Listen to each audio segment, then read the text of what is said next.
Hello, and welcome to Ranking of Saturn, episode 37.5. Today we're going to be playing a first-person shooter, a very important first-person shooter in the history of the Sega Saturn. It is a game that is believed by many to be the best first-person shooter on the platform, and one of the best Western-developed games on the Saturn. It is, of course, I am talking about a little game called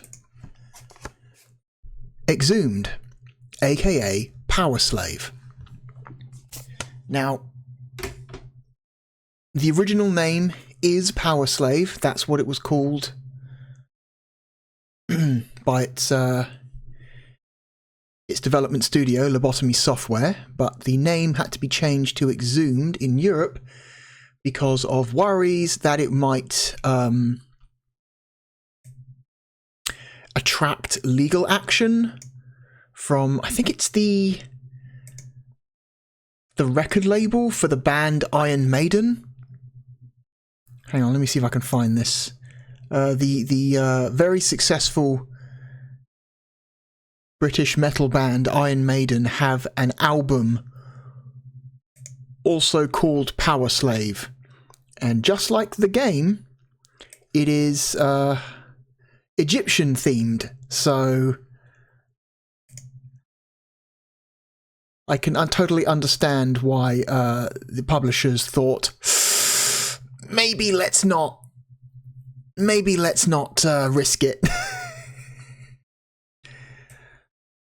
So, you see a lot of that in games. You see a lot of name changes, primarily because the publishers in that region are concerned with possible legal action. That's why the first two Star Fox games aren't called Star Fox in Europe. They were called Star Wing and Lilac Wars, because there was, I think, from what I heard correctly, it was a German company that sold cleaning chemicals that was called Star Fox, and I believe it was just because of that one little company in Germany. Nintendo was like, let's not call these games Star Fox here, because they were worried enough about it that they just, companies tend to err on the side of safety. Even if they're pretty sure they could, fend off any legal action, they would rather not have to spend the time or money doing it. So it's usually a lot easier to just change the name of something.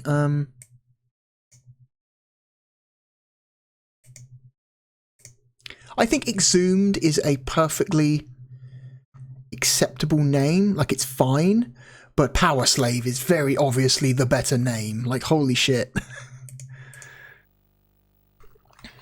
Alright, let's go. The game is already in the drive. So, multiple sources claim that this game has 3D pad support. I have I have found that this game, in fact, does not support the 3D pad, but I'm going to plug it in anyway, just to make sure and show you that nothing happens when I try and use it. But, yeah, we'll talk more about it when we get into game.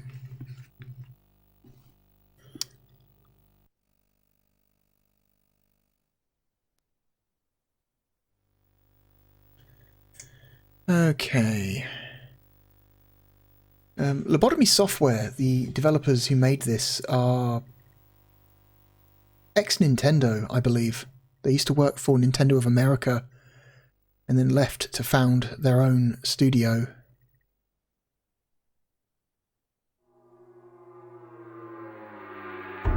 During the time of the Pharaohs, the city of Karnak was a shining example of civilization that all other nations could only hope to emulate.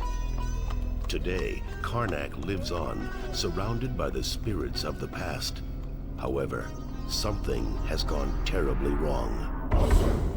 Unknown forces have seized the city, and great turmoil is spreading into neighboring lands. World leaders from all parts of the globe have sent forces into the Karnak Valley, but none have returned. The great power of this new empire is quickly crushing the best forces the human world has to offer. The only known information about this crisis came from a Karnak villager found wandering through the desert miles from his home, dazed, dehydrated, and close to death. In his final moments among the living, the villager told horrifying stories of fierce alien creatures that invaded the city, devoured the women and children, and made slaves of the men. Many of the unfortunate victims were skinned alive or brutally dismembered. Others were subjected to unbearable tortures, injected with strange substances, and then mummified while still alive. According to the villager, even the mummified body of the great King Ramses was unearthed and taken away. You have been chosen from a group of the best operatives in the world to infiltrate Karnak and destroy the threatening forces. But as your helicopter nears the Karnak Valley, it is shot down. You barely escape with your life. With no possible contact to the outside world, you begin your adventure, ready to accomplish your mission, praying to return alive.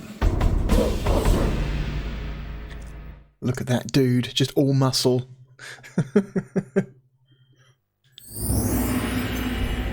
Alright, yeah, so, Exhumed.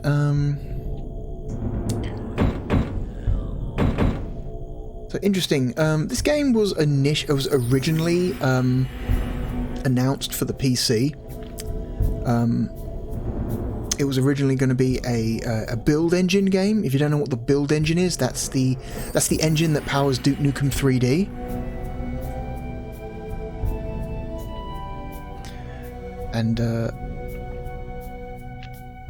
And there is in fact an original PC version of this game that is powered by the build engine, but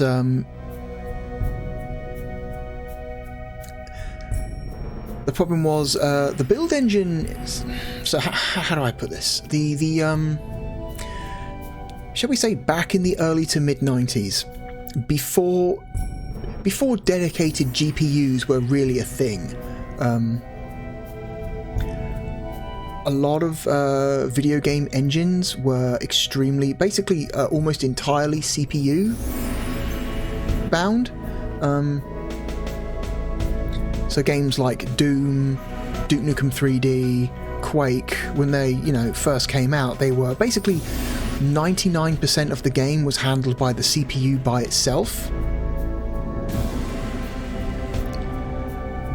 And that's okay. You could do that on the PC at the time, because PC CPUs were extremely powerful. They had a lot of grunt to them, which was not really the case for the main internal CPUs of, shall we say, the consoles, like the Saturn and the PlayStation. The N64 CPU might have been able to do it, but as far as I know, there are no build engine games on the N64, as far as I know. But yeah, the internal CPU of the PlayStation and Sega Saturn, not really suited to a game engine that is as reliant on a super fast CPU like the build engine. So what happened was Lobotomy Software were going to port this game to the consoles, but for obvious reasons, for the reasons I just cited, they could not base those versions of the game on the build engines. They had to basically build from scratch their own in-house engine for those platforms. And in many ways, the console ports of Exhumed ended up being significantly better than the PC original. I say PC original, the Sega Saturn version is actually the very first version of the game to hit market. I think Saturn was first, then PC, then the PC build engine version, then the PlayStation version after that. All in the space of a few months, I believe. And how do I say this? So yeah, the console versions needed a custom engine that works better with their specific hardware setup, and they came up with a in-house engine called the Slave Driver engine, which is, I would say, roughly on par with the Quake 1 engine, which was a big deal at the time. Quake 1 was, I'm going to say, like, brand new. It's only like a year or two old at this point. Quake 1 is still very, like, relatively newish. So getting a 3D first-person shooter up and running on the consoles that's very similar in look and feel to Quake 1 is a big deal at the time.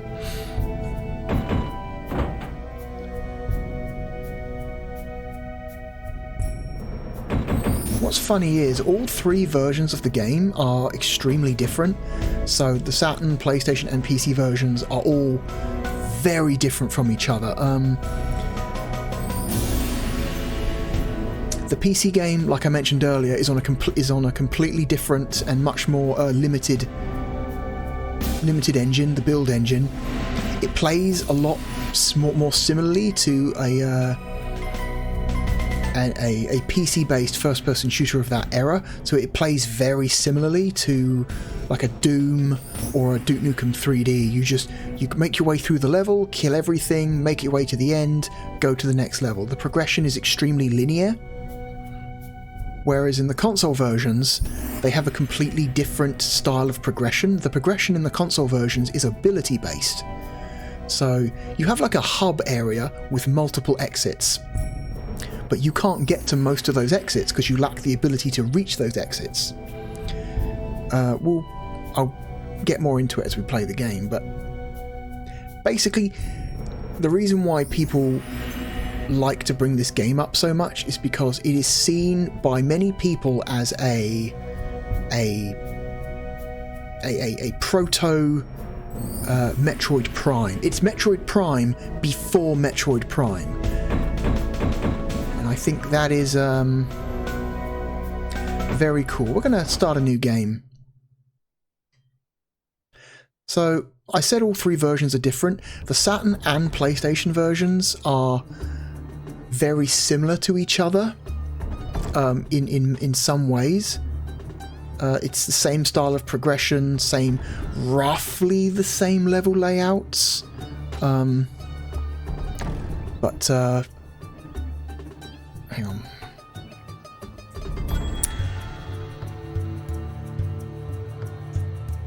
But the geometry of the levels had to be significantly simplified for the PlayStation version.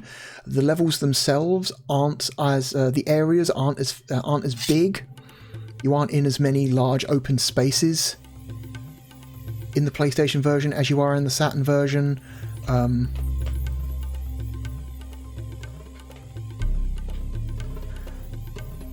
Fronts of buildings and the layouts of rooms are a lot more simplified in the PlayStation version. It's just, in general, a lot less interesting looking game, although that has the knock-on effect of the PlayStation version having a much better frame rate, but we'll talk about that more later.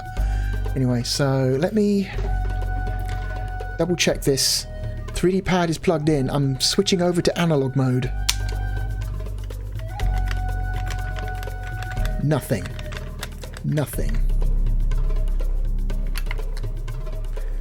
No, I'm still using the D-pad. The D-pad moves. The analog nub, the analog joint does nothing. The game does not make use of the progressive triggers. This game does not have 3D pad support. I'm sorry, I don't care what the sources say. far as I'm concerned, this game does not use the 3D pad. But whatever. So it's... See the controls. D-pad is move forward, move back, and turn. The shoulder buttons or triggers are strafe. B button is jump. A button is attack. C button is for hitting switches or opening doors. If you hold down the X button, that locks you in place. Well, it allows you to look around, basically. So if the X button is not being held down, D-pad moves you around. You hold down the X button, D-pad changes your looking perspective. Yeah, unlike the build engine, which is, you could think of the build engine as like a more advanced Doom engine. It was not a true 3D engine. It uses height maps to generate its levels. The Slave Driver engine for the console ports is a true 3D engine like the Quake engine, so... Significant upgrade. Let's see. I forget what the Y button does. I forget what that does. Pretty sure the Z button does something as well, but it doesn't do anything right now. Anyway, let's move our way through the level. Oof. I will say, if there's one major flaw with the Saturn version of Exhumed, it's the frame rate. It is generally considered the best version of the game in every way, except for the frame rate, which is the worst performing version of the game. But everything else is superior to the other two versions. Alright, here comes a red spider. Blow it away.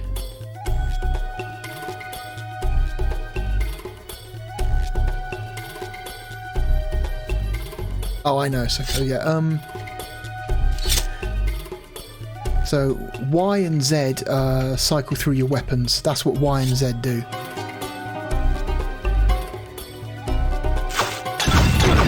Oh, those jars explode. That was bad.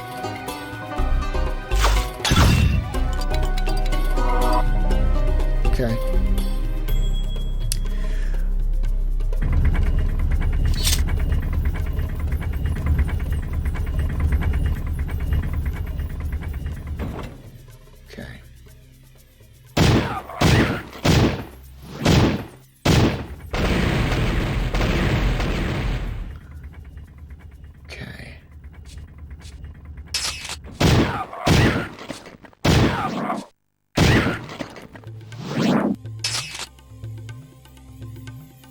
One of the interesting details in the console versions of Exhumed is these very basic fodder enemies, these spiders, these red spiders. They are red spiders in the Saturn version. They were turned into blue scorpions in the PlayStation version.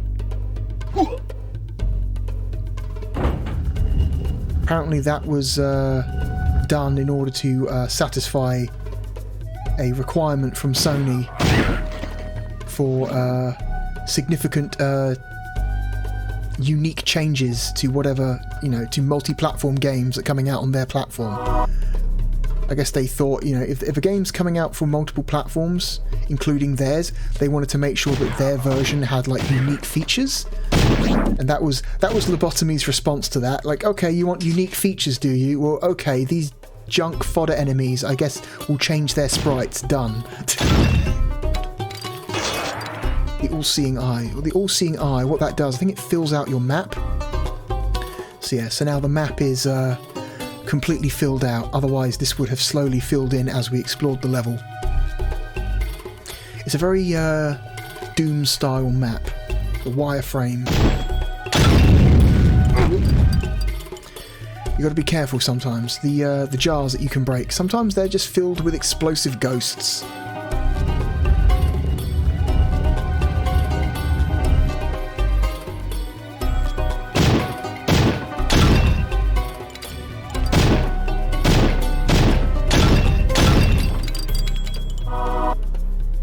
Okay, the health and ammo system are in the console versions are simplified to how they work in the PC original. The PC version,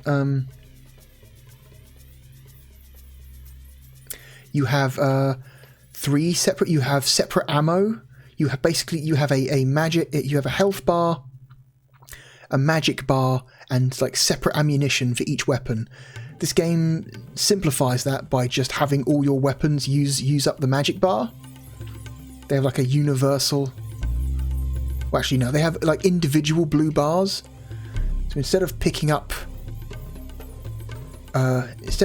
dedicated ammunition, there's basically these blue magic orbs that serve as universal ammunition for all of your weapons, and you refill a specific weapon by having that weapon selected, then collecting the orb.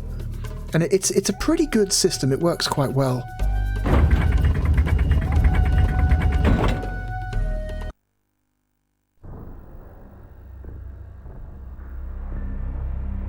Welcome, mortal. I am King Ramses. When my body was laid to rest here, my name was not forgotten, and my spirit was blessed in the realm of the dead. For centuries I lived in splendid afterlife, among the most powerful gods of the world. Now, my eternal sleep has been broken by a savage race of creatures known as the Kilmat. These beasts have stolen my mummified corpse and are draining the power from it to use as their own. If they succeed, chaos will spread across the earth like a terrible wave of fire, burning all living things in its path. The world as we know it will die a painful death. It is you, Great One, that must do justice for the sake of mankind and shun this evil. Seek out the 6 treasured artifacts that once adorned my tomb, given to me by the most powerful gods of Egypt. They too have been stolen and scattered across the valley and are highly guarded. These artifacts hold great powers and will help you on your journey. To begin your search, travel to Karnak and cross the high bridge on the east side of the village. Here you will find a great sanctuary that holds the first of the 6 mighty artifacts. If you happen to lose your way on your travels, return to this tomb and I will give you guidance. Fear not the power of the Kilmat. Instead, embrace the powers of the Egyptian gods. They will help carry you to victory.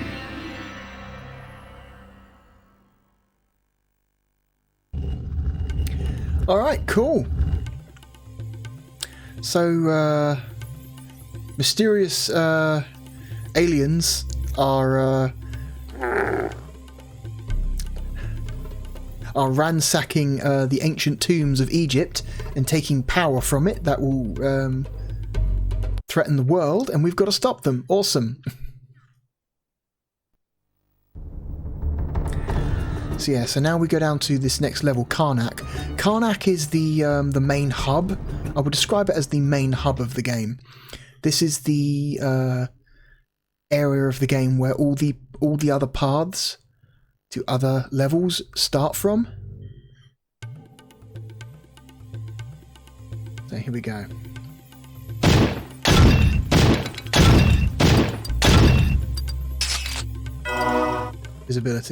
Invisibility, like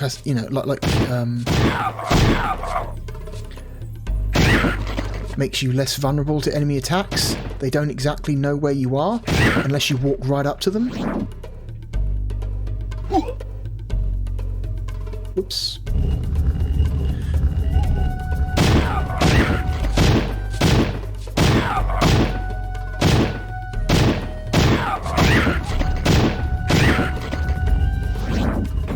I would say this game has a decent amount of auto-aim. You don't have to worry too much about lining up your shots as long as you're aiming roughly in the direction of the enemy you want to hit. You will usually hit them. Aiming is a lot more strict on the PlayStation version.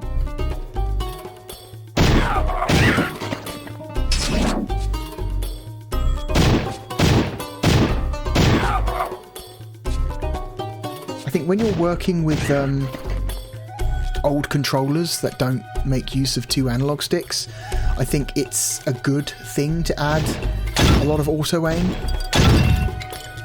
It just makes the game a lot less annoying to play. I think,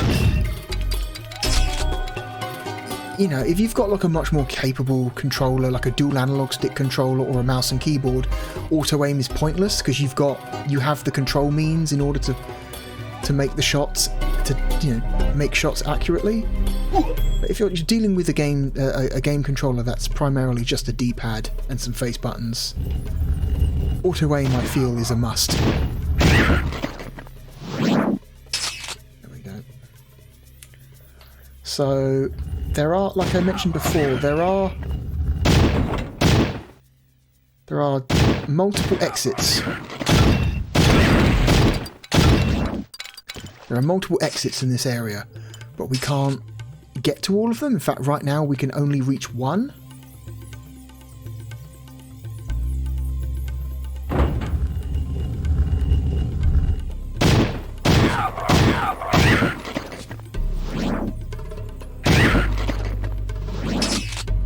But let's have a look. That's a complete health fill up in there. But our health is already completely full, so we don't need it. We don't have the key for that door. However, you can see down here through these gaps that there is more to this level.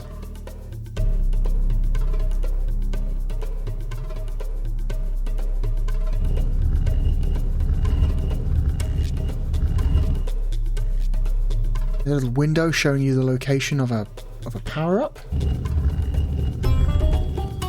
Oop, no. Keep that open, please.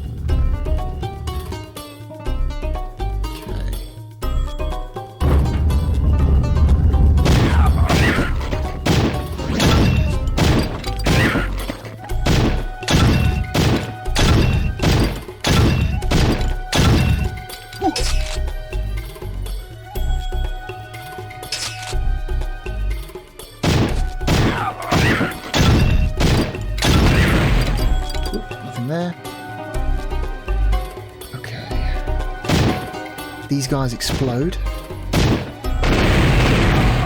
We always want to destroy them from a distance.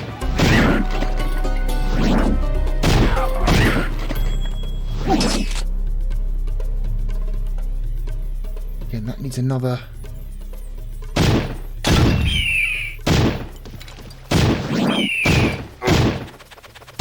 Fucking birds, goddammit. So there is another door at the other side of this gap, but we can't reach that right now because we lack the necessary ability to get over there. That's the bridge that Ramses mentioned. Let's come down here for now. We can swim around by holding down the jump button. You have very short breath. You cannot hold your breath for very long at all at the start of the game. There are power-ups that you can pick up that will extend your underwater breathing time.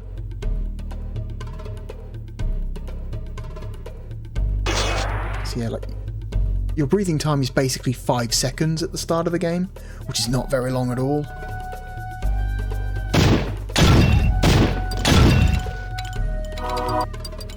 Okay.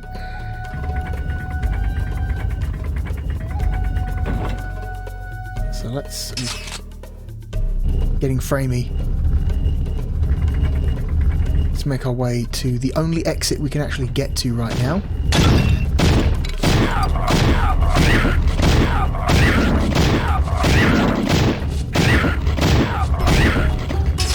Which is this one through here.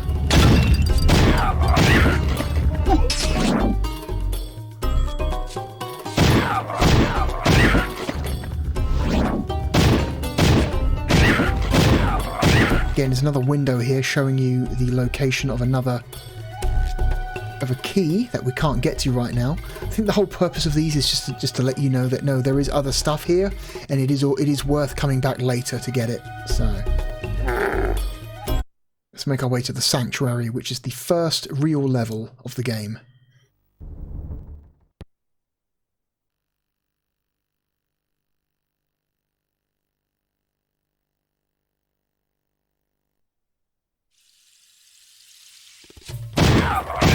Okay.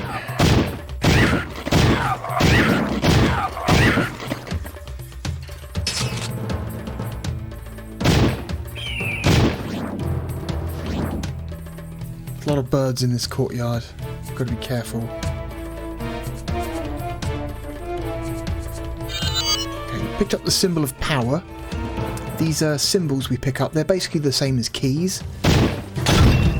So instead of like coloured keys, you like the red key, the blue key, the yellow key, you know, stuff like that. No, you're picking up symbols. So like there's the symbol of power, the symbol of war, the symbol of time, I think the symbol of earth. We've just picked up our next weapon, which is the machine gun.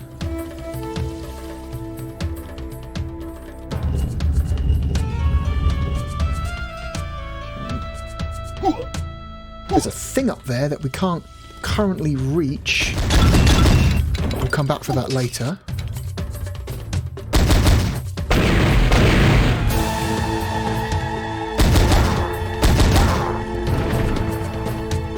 So, there's one really cool thing about this version of the game is that this game does stuff that you don't see very much on the Sega Saturn, like large open 3D environments. And also dynamic light sourcing. The last game we looked at that had dynamic light sourcing was Virtual Hydlide. And that game used it in a very limited capacity.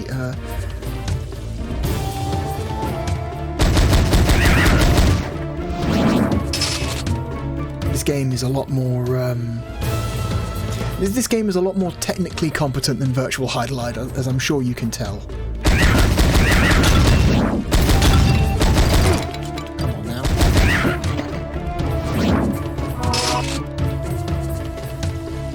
Pick that up, please.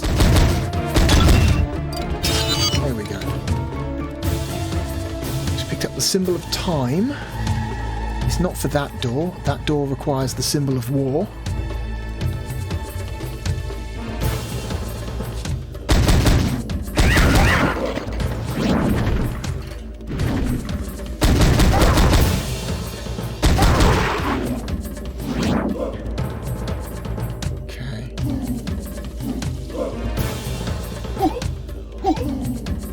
Can't quite jump high enough to get up here, so we're going to have to take the long way around. Handy shortcut, if you're looking around like this and you just want to very quickly recenter your view, you can quickly double tap the X button to bring your view back to normal.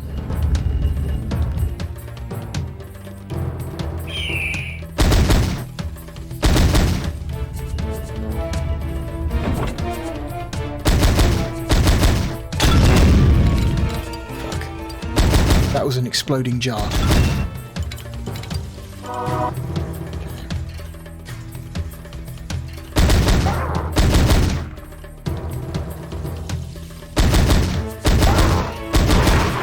Okay.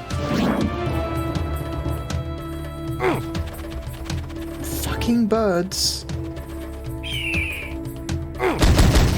Got him. Piece of shit.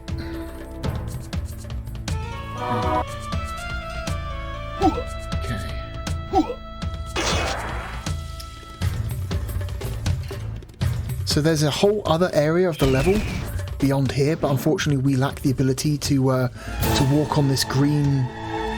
I'm gonna call it acid. I don't know for sure what it is, but I'm gonna call it acid.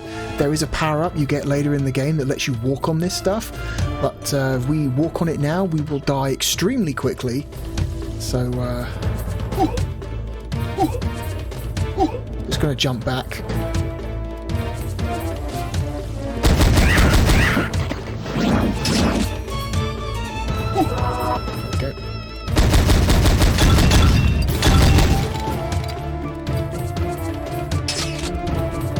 Okay, there's this. There's the symbol of war.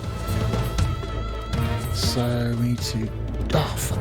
There's one thing about this game that I'm also not a fan of. It's the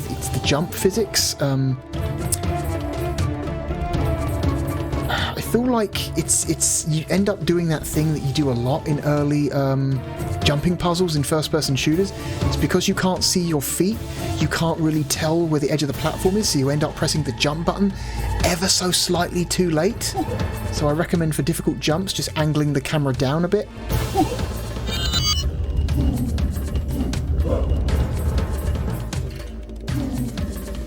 So I've got the key, but I want to get that. There's a little side area there to the right of the platform that I didn't get to.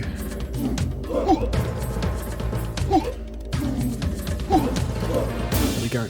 Oh, it's just a full health refill. We don't need that.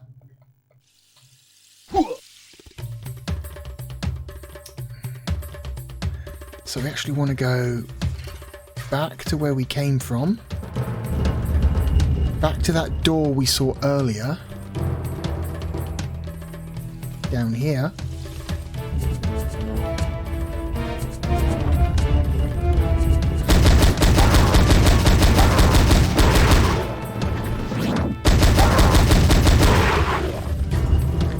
Okay.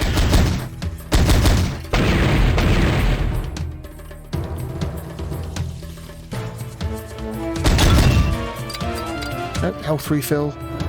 Unfortunately, the drops are completely random, and there are times when you might really want a health drop or an ammo drop, and the game just decides to only drop orbs of the other colour. That can get annoying.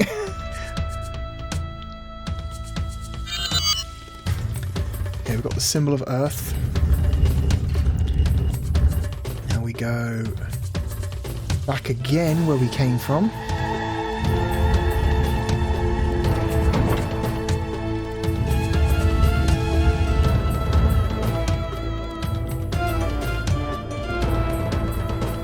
Oof.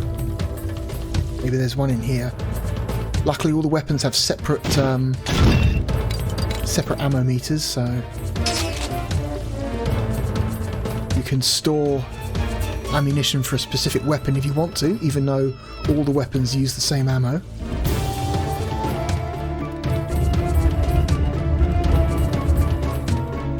Okay. There we go.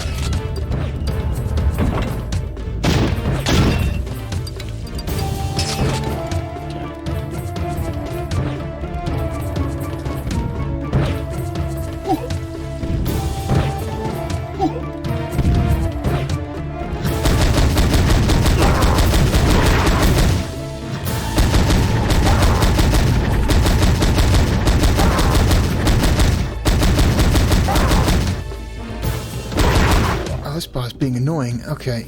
Go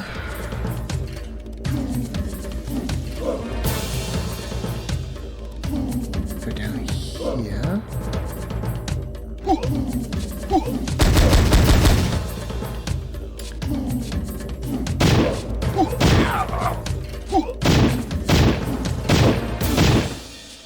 Come on now.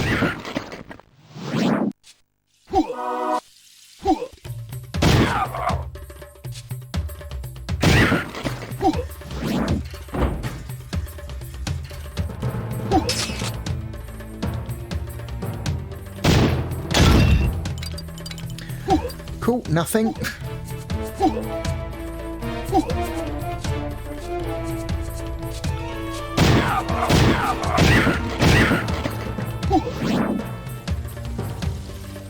Anything interesting down here? Not really. There's a little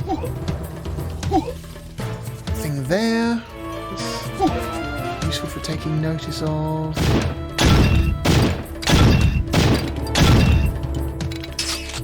Go. Okay, so pick that key up. That switch we hit earlier should have opened a...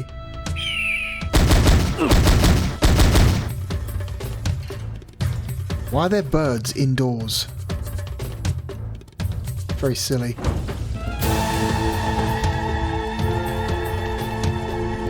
Okay. This game gets very dark. This game has... it has that trade, a lot of that trademark Sega Saturn 3D rendering feature that is very high contrast lighting. A lot of Sega Saturn games are either very bright or very dark, and this game is very dark.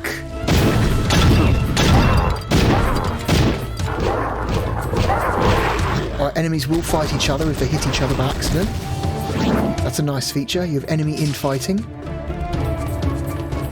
That's always good. It's always a good feature in my book. Okay, weapon power. So funny thing, the weapon power-up doesn't actually increase the attack strength of your weapons. It increases the fire rate.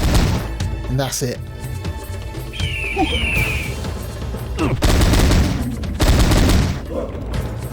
So your weapons aren't stronger, they just shoot faster. Okay, so we've got our first major power-up of the game. The Sandals of Ikumtet. Jumping strength increased. So now we jump extra high.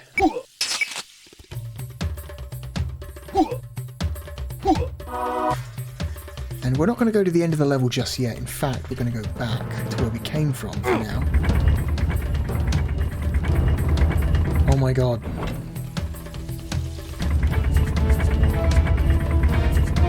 Here we go.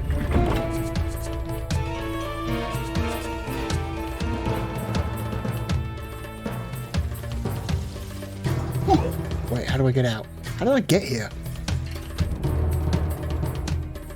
Huh. Am I sealed in? How did I get here? That's alright, we'll come back. Because there is a power-up near the start of the level that you cannot reach at first. But now we have the jumping power-ups, the jumping sandals. Now we can reach it, so... There we go. End of level. And then now these jumping sandals will let us reach new exits to new levels. You have found one of the 6 sacred artifacts, and your worth as a sturdy slave has been proven to the Council of the Gods. The mighty sandals of Ikumtet give you the strength to leap higher than mortal humans. Use this gift to scale the cliffs in the northwest corner of Karnak. Beyond the cliffs is a steep path that leads to a shrine in the mountains. The artifact hidden in this shrine is a gift from Sobek, god of amphibious creatures. God of amphibious creatures, so... Seems to me we're going to be looking for an artifact that helps us breathe underwater next. Yes. But before we go back to Karnak... We're going to briefly go back to the Sanctuary, where we just came from, and pick up that power-up.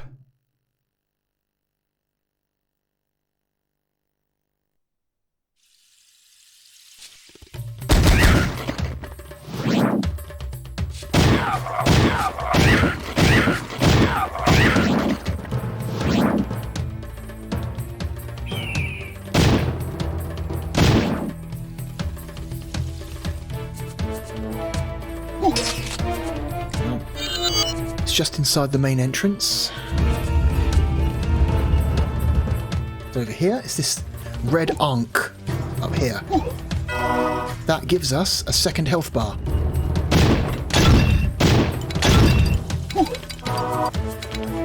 So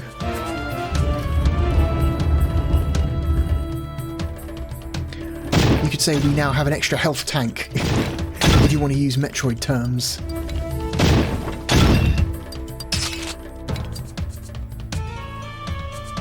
Cool, but let's just go back where we came. Back to the camel. Okay, now we'll go back to Karnak. So you could say that this game's this game's like progression is extremely similar to Metroid Prime. Yes, there is instead of like in Metroid Prime where you have a single continuous 3D world that you explore, although not really, you do have to travel back to this map screen between levels, unlike Metroid Prime. Metroid Prime doesn't really have a big continuous open 3D world. It's lots of large, complicated areas that are all connected either by very long elevator rides or very long, windy corridors with a few slow opening doors to mask the loading. But it gives the illusion of a single cohesive world. This game's just more honest than Metroid Prime is.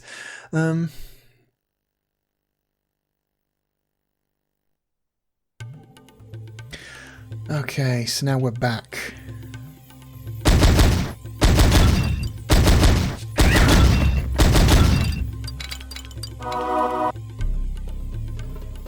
Okay.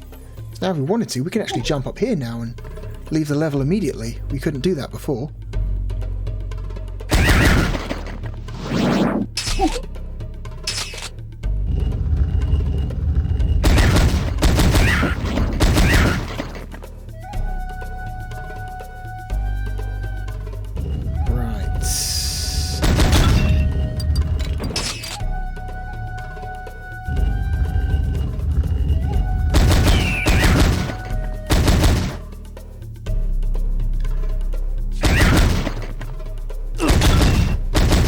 Where is it? Where? Oh, you motherfucker.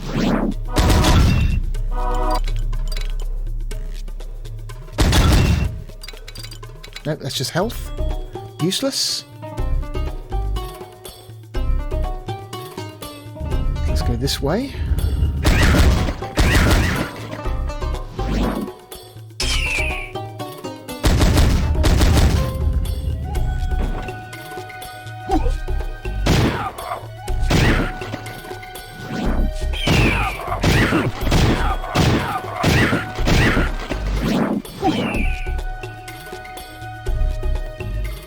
What's up there? I see you, bird. Got him. Suck it, bird. So...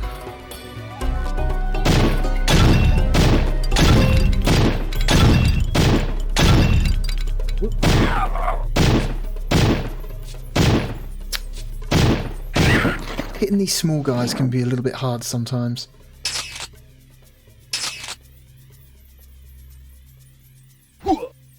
So now we have the jumping sandals, we can make our way up here.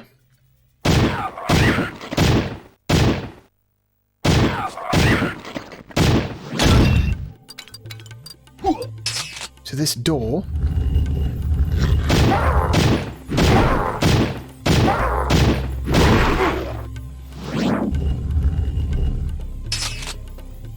Where the camel to the next level is, but we're not going to use that camel yet.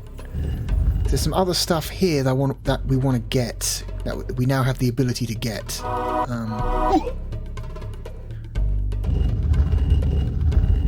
I'm trying to think, collect my thoughts about where we want to go.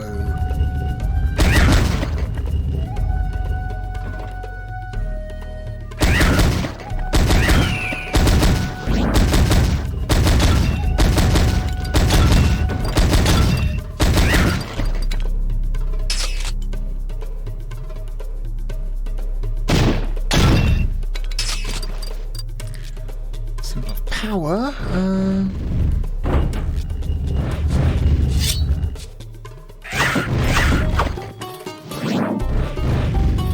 That's full health. We don't want that.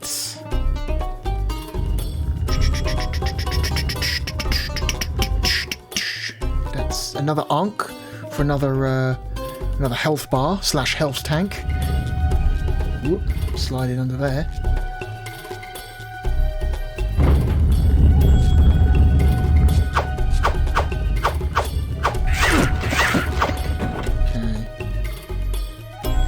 Yo.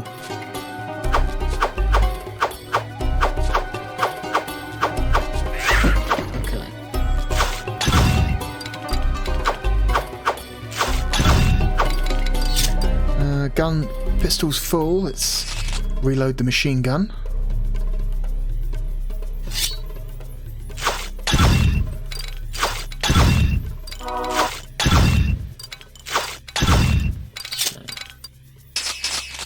Okay.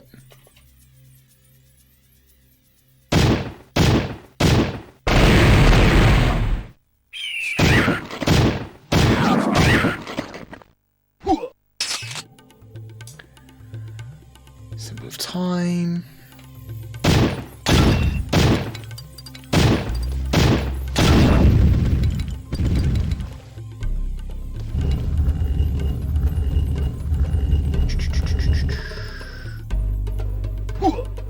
So now that we can jump high, we can actually make this gap.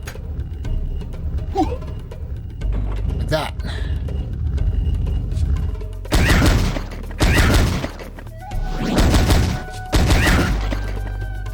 So now we can pick up this symbol of time that we saw. Now we can... Oh, there's an enemy in there.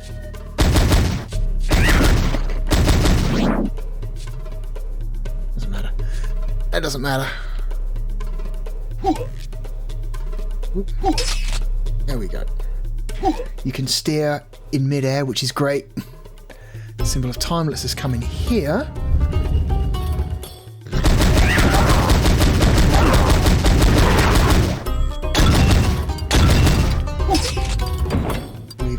Here there is a... not a great power-up. It's just a ammo refill. Not actually that good. Kind of surprised why they even bothered to hide it behind a key anyway. There we go. So, that's done. Okay.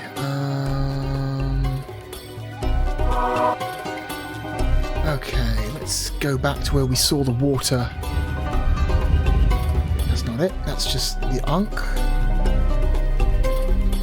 Where is it? It's this way. Get lost. Getting lost. No, that is the water, but it's the wrong water. We want the other way. Oh my god. I've played this game a lot over the years and I still get lost in this area. I get turned around. It's very easy to get turned around. Here we go. This is it.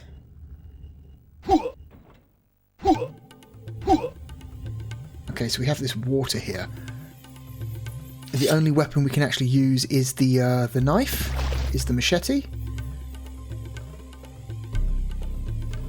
Oh, well, we can use other weapons while we're on the surface of the water, but when we swim under the surface, we can only use the knife.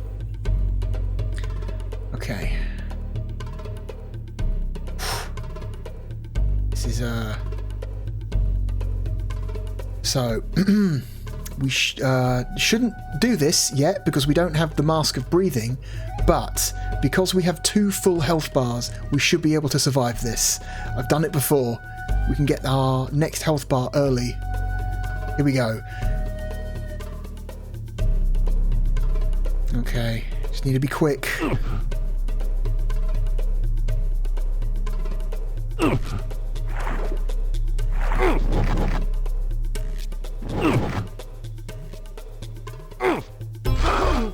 Okay, we made it.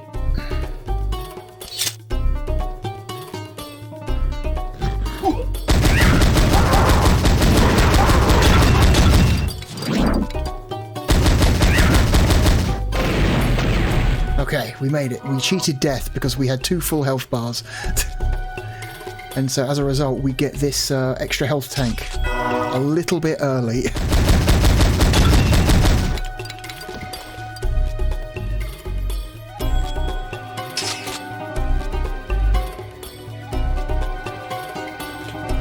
Oh, come on now. Why is... There we go. My left shoulder button stopped working, and I don't know why. Right shoulder button still works. Okay. Okay, it works now. That's weird. Nope, stopped working again.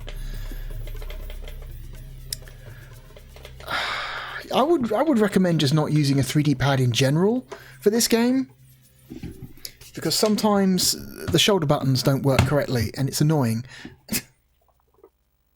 I'm going to plug in a regular controller for the rest of this.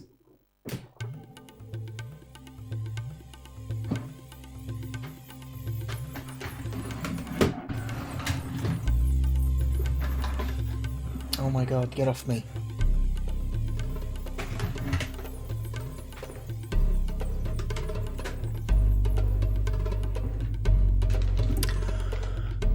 Okay, yeah, don't use a 3D pad. It's just unreliable for this game. Also, oh great, we've got vertical sync issues with the capture device. Hang on, let me reset the capture device very quickly. Something I'm noticing with the GBSC is that it's excellent at handling on-the-fly resolution changes. It sucks shit at vertical sync. Okay, there we go. That's better vertical sync now. That's better.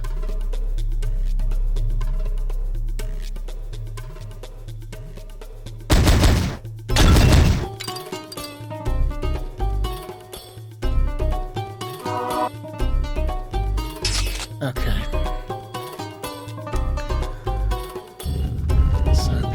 We go anywhere, let me go back up here and pick up that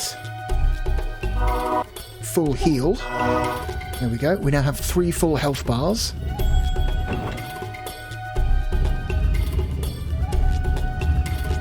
There is some more exploring to be done in the water back where I came from, but I'm not going to risk it.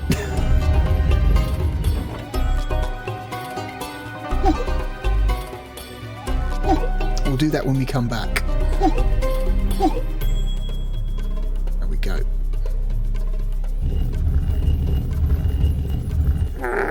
Here we go. Sobek Pass. Sobek Pass is one of the levels that got like massively reduced in the PlayStation version of the game.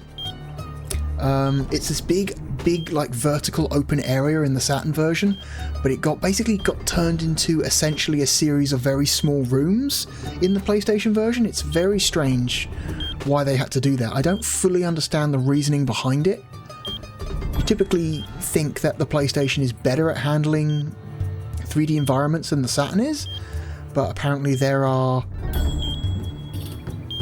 weird limitations to that that I don't quite understand.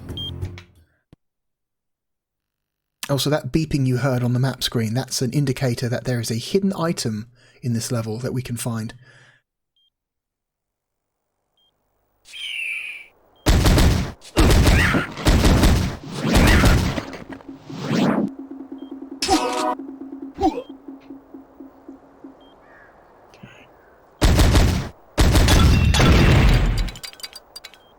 Okay. So there's a new enemy type in this area.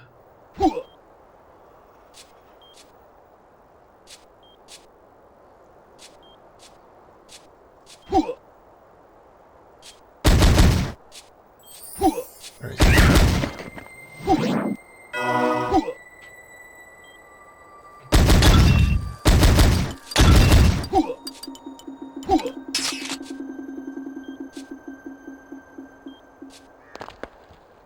Where? So yeah, if I look up, you can see that this is a big, massive, open, very vertical level. With a lot of like headspace above you. In the PlayStation version, they basically gave ceilings to the entire area, so it's not as big and open, and it's very strange.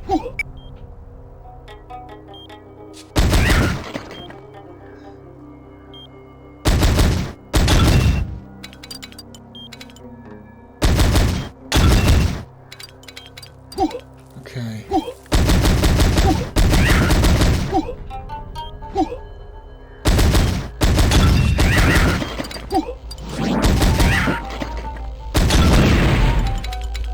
Shit, okay. Those guys are annoying. But not as annoying as these fucking birds.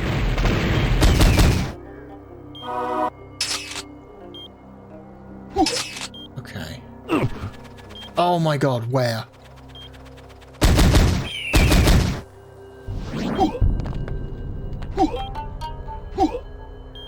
gonna retrieve this health pickup. No, it's ammo pickup, sorry.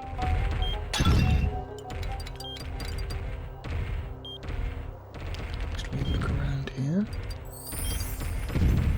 So we've got to jump. We've got to do some jumping. Here we go. Okay.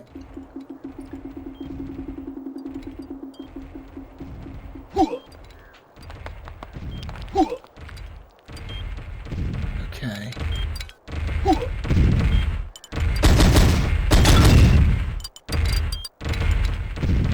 Let's not go that way just yet.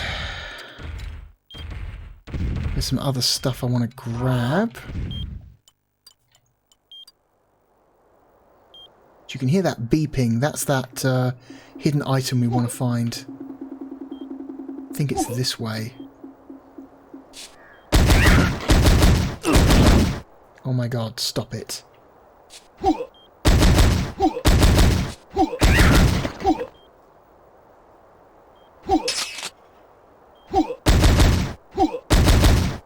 Tell you what.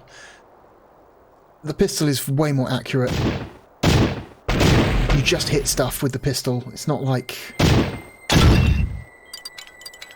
the machine gun, which, yes, fires faster, but the hit rate,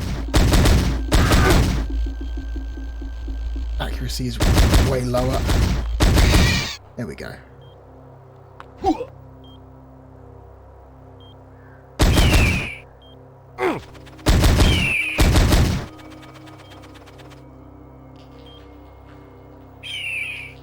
Fucking where? Oh, you bastard. Got him.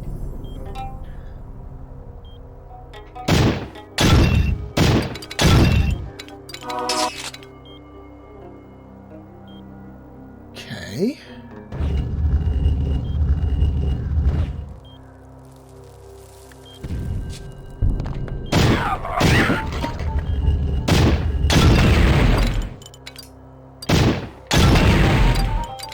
No, just explosives.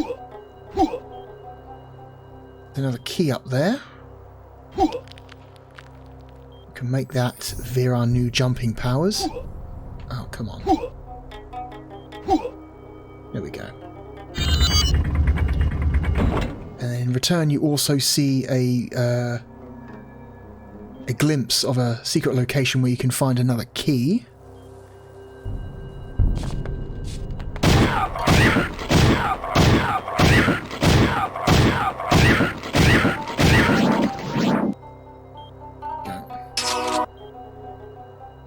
Get a full heal, even though we don't really need the full heal. We'll take it anyway, because we're not coming back this way.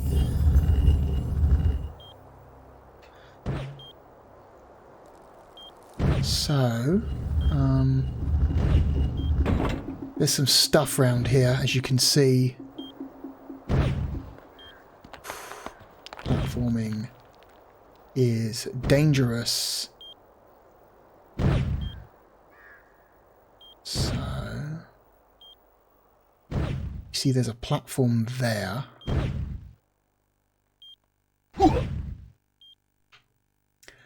Okay.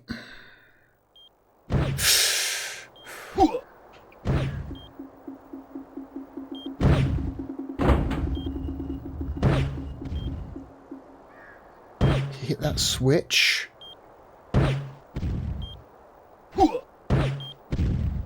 That activates... Sorry, there's a switch over here, which also does something.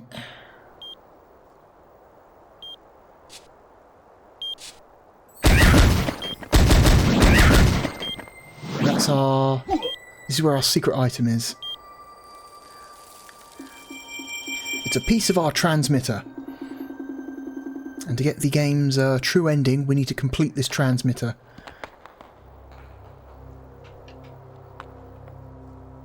I believe there are 5 or 6 pieces to find throughout the game.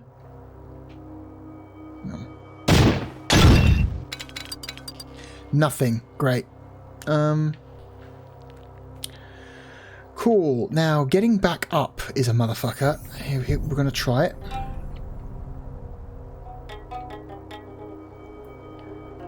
Okay. People like to say that this game has good platforming. It's better than most other games of its time era, of its time period, but I'm going to say the platforming has not aged super well. You do not feel safe at all, mostly because this game has like inertia to it, where you just, when you land on a platform, you kind of maintain your forwards momentum for a little bit, and if you're trying to land on very small platforms, sometimes that can be just enough to carry you off the edge on the other side. It can be very annoying. This game has no mid-level checkpoints, so if you die during a mission, you have to do the whole thing from the start. And there are some levels in this game that go for a very long time, and it's very stressful. Because you're like, oh my god, I just want the level to end so I don't have to worry about dying anymore. And having to redo everything from scratch again. Okay. Oh god. The smaller the platform, the less safe I feel. Oh, Jesus. Okay. Get up there. Oh, there we go. Alright, we've been in here.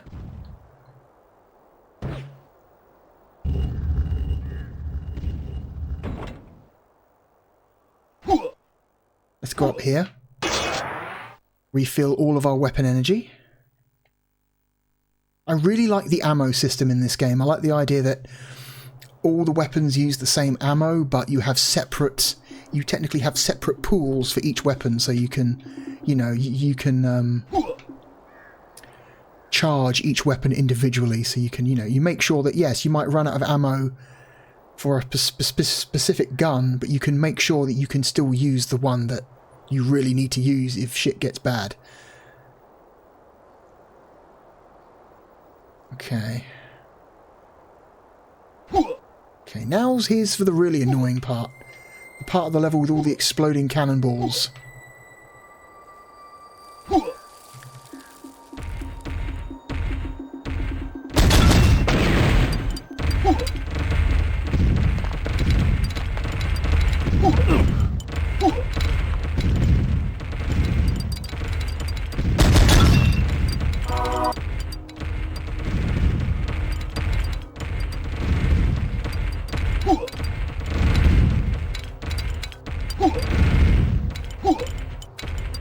There we go.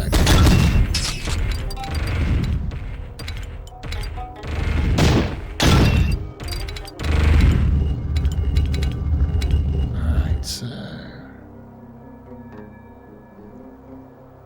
Not going to pick that up.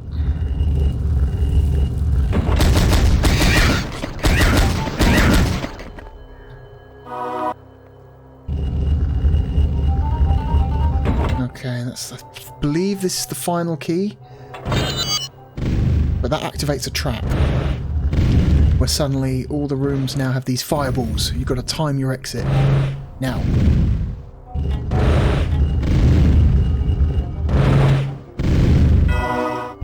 Not that hard.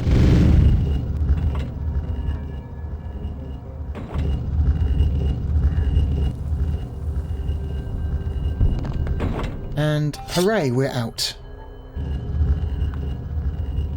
It's just... Oh, it's an all-seeing eye. Great.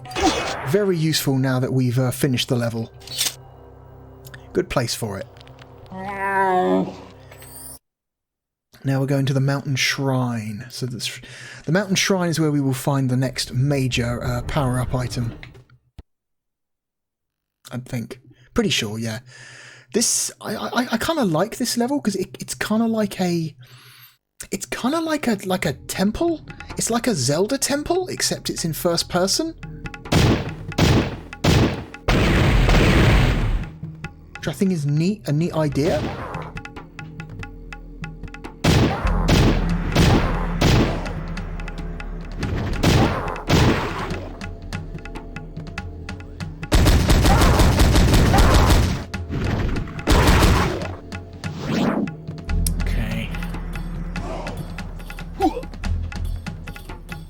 So that's a trap up there. There's a secret door over there which will If we jump up to that platform, a secret door will open, which will reveal a hidden enemy. So it's not worth jumping up there, I don't think. You can see up there on the platform, on either side of the entrance, are two keys.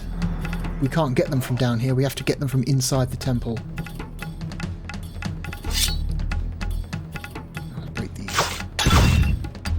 Break these statues open. We have to be very careful about our ammo consumption in this level. So we need to take every opportunity to refill our guns. Otherwise we will find ourselves running out of ammo very quickly.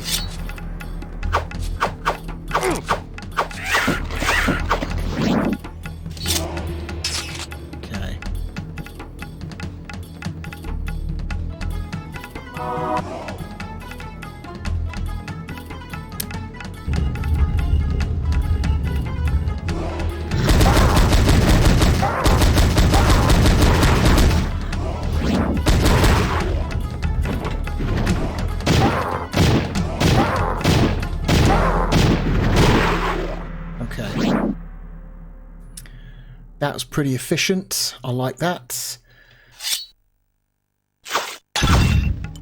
Okay, health. Ammo. Enemy. There we go. More ammo. Let's give it to our machine gun. So you see through this window here, that's the item of power. That's what we're looking for. That's the mask that helps us breathe underwater for much longer. Gives us much better breath-holding abilities. Because, you know, for a super soldier, our ability to hold our breath is not very good. Dude can only hold his breath for 5 seconds before he starts dying, which frankly is not very impressive. Like, I can hold my breath for like a minute and a half. You know? I guess this super soldier just doesn't have very good lung capacity. What do we got? Okay.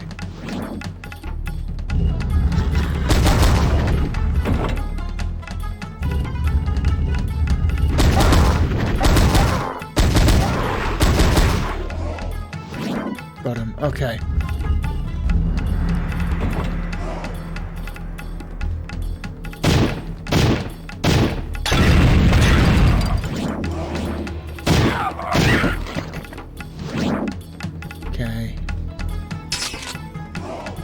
Resource efficiency is the name of the game in this place.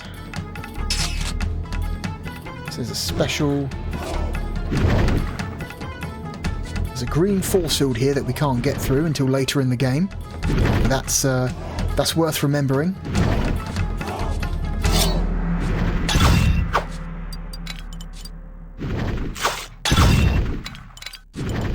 More health, more health. We got about the same.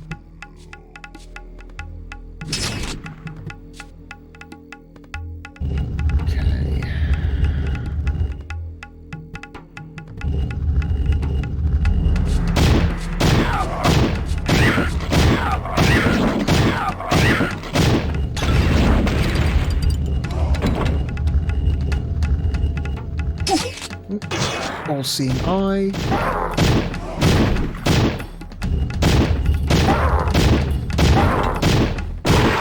There we go. So I want to go back this way. I just wanted to double check, make sure I was going in the right direction. I definitely am.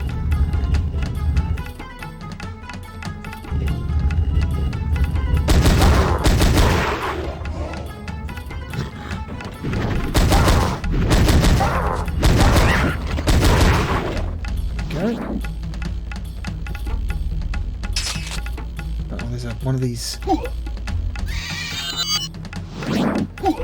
Oh, okay. So you don't know what happened. There was a flying enemy in here, but I think it ran into one of these lasers. Those lasers up there are deadly. They will hurt you. And the main reason we came in here was to shut them off. Because we will be going up there later. So we want to make sure that they are turned off when we do.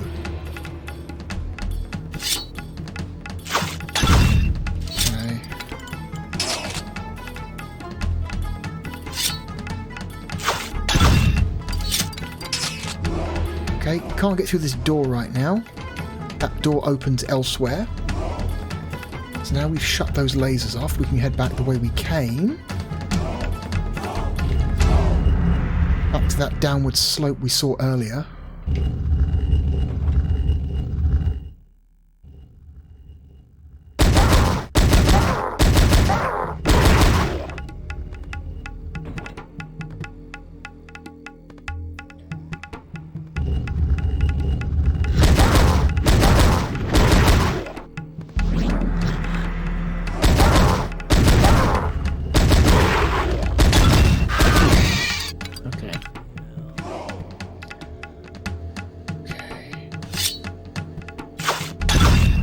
No, that's just health. That's useless to me.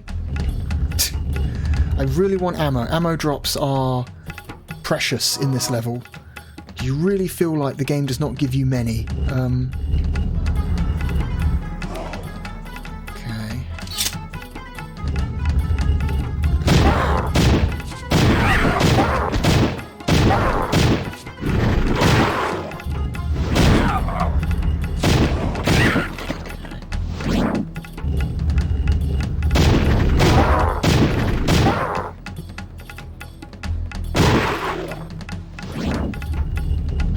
He dropped ammo. That's good.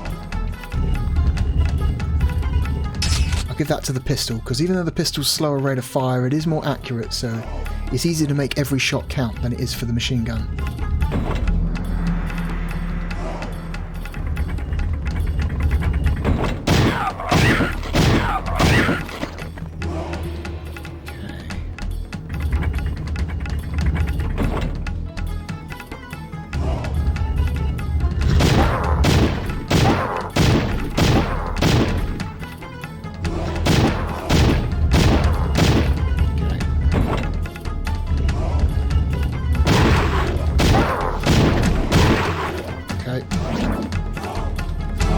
That's cool.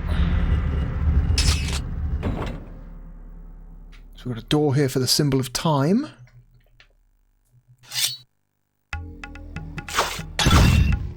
That's health. Useless health. Oh, here we go. Tiny little bit of ammo for the machine gun.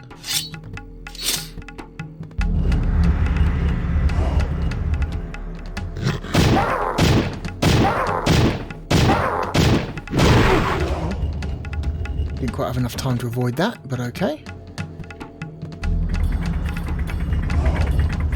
Where's this? It's here. Alright. Okay. So we can't get to the other side of this room because these lasers are in the way. But if we hit this green switch on the floor, it'll open up the back of the room, where we have these two switches. Now we need to hit both of these switches in quick succession and then turn around and leg it, because they will only temporarily shut off the lasers. You have about 10 seconds, so 1, 2. We have to run, because the lasers will come back on after about 10 seconds. There they go. So down here, where we want to go. This is the room where we shut off the first set of lasers that we saw. And this switch now opens the door below us that was locked previously. Oh great, yeah. Ooh, full damage.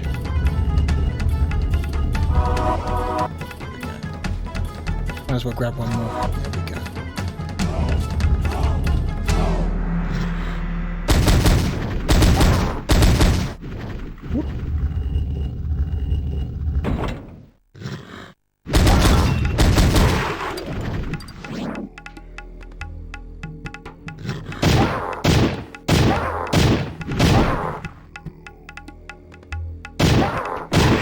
There we go. There we go. No ammo drops. Cool. Nothing but red. Great. Useless red. Right, I'm not going to waste bullets on these guys. I'm just going to hit them with my machete. Okay.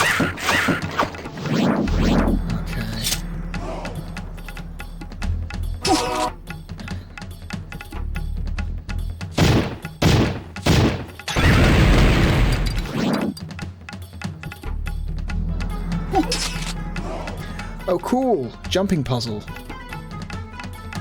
Another extremely stressful jumping puzzle. Alright. I don't think there's any enemies around here.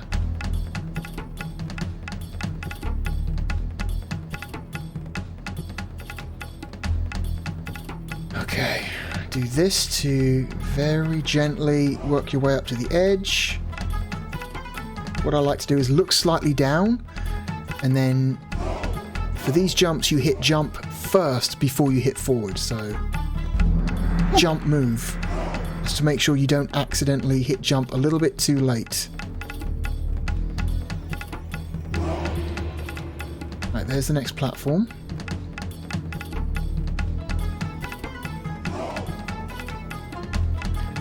Okay, look slightly down. Jump move. Oh my god. Okay, that is a door.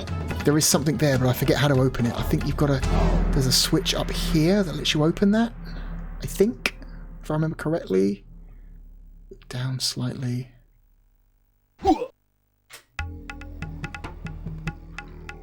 Okay, I think there are enemies in the next area.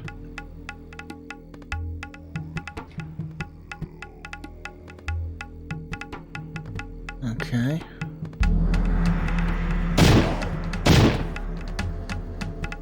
Oh, god damn you.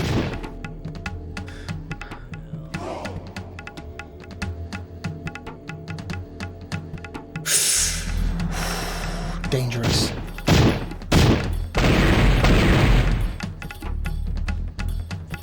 Okay.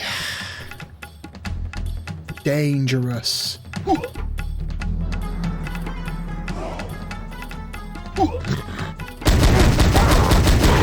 Okay. We lived.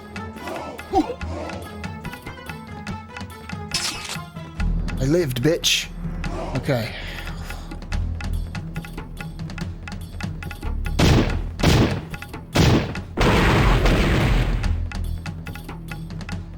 Okay, that killed the enemy. I'm gonna head down here to this door, where it takes us back to the entrance of the temple, but to one of the two little alcoves on the top of the entrance where we saw those keys earlier.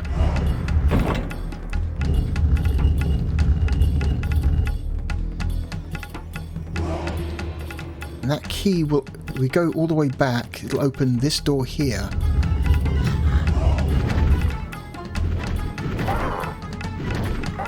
Oh, one of them hit the other one, so now they're fighting.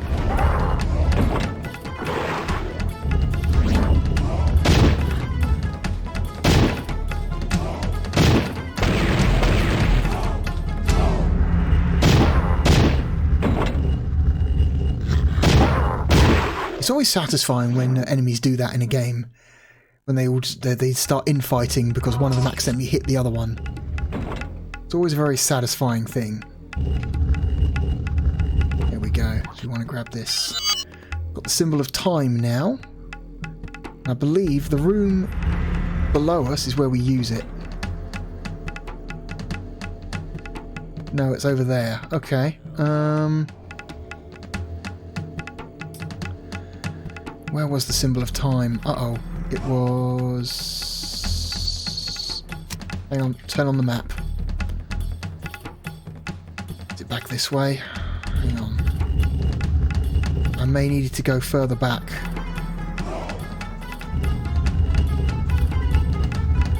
But luckily all these areas are now empty of enemies. So you don't have to worry about it.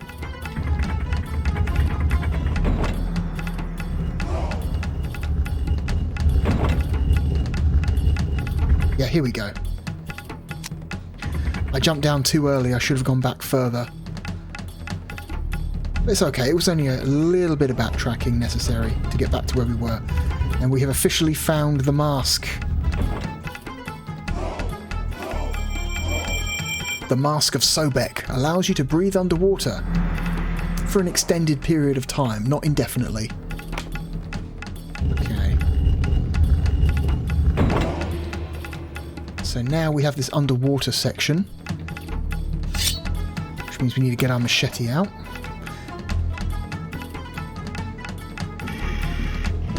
You can see our breath is now symbolised by that circle in the top right corner. As you can see, the blue section of the circle shrinks and the outer edge turns red. When that entire circle turns red, we start taking damage like we did before, but it lasts a lot longer. There we go. I think it's about 30 seconds, which is still not very long. Even with the Mask of Sobek, I'm pretty sure I could hold my breath longer than this guy can. You have succeeded in collecting yet another cherished artifact. Your heroic skills have kept you from joining the Kingdom of the Dead. Travel south now, through Karnak, and cross the Great Nile River. There you will find a strong weapon that will break through the stone of a weak wall. Beware though, for the path that leads beyond will take you to a place where a horrible beast dwells.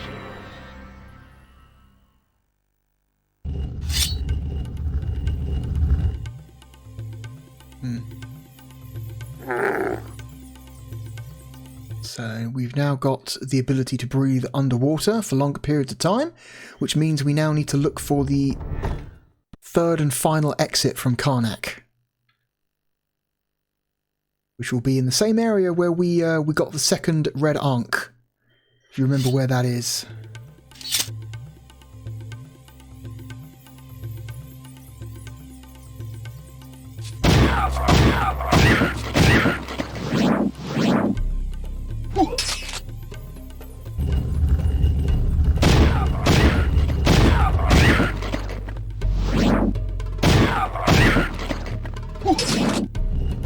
Okay.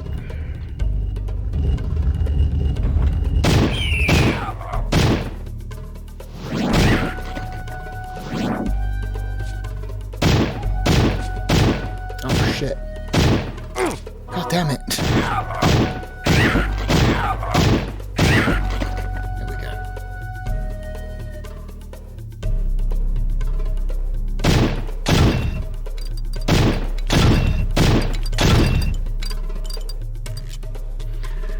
Not a big deal.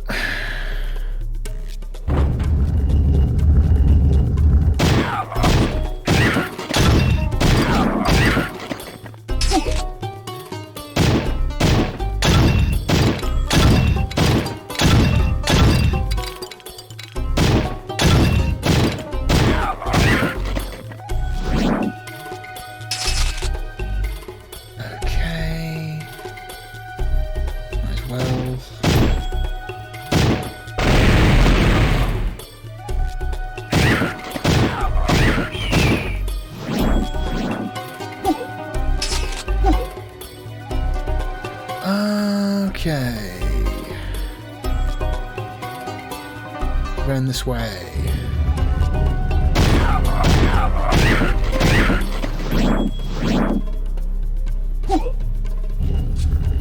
Whoop.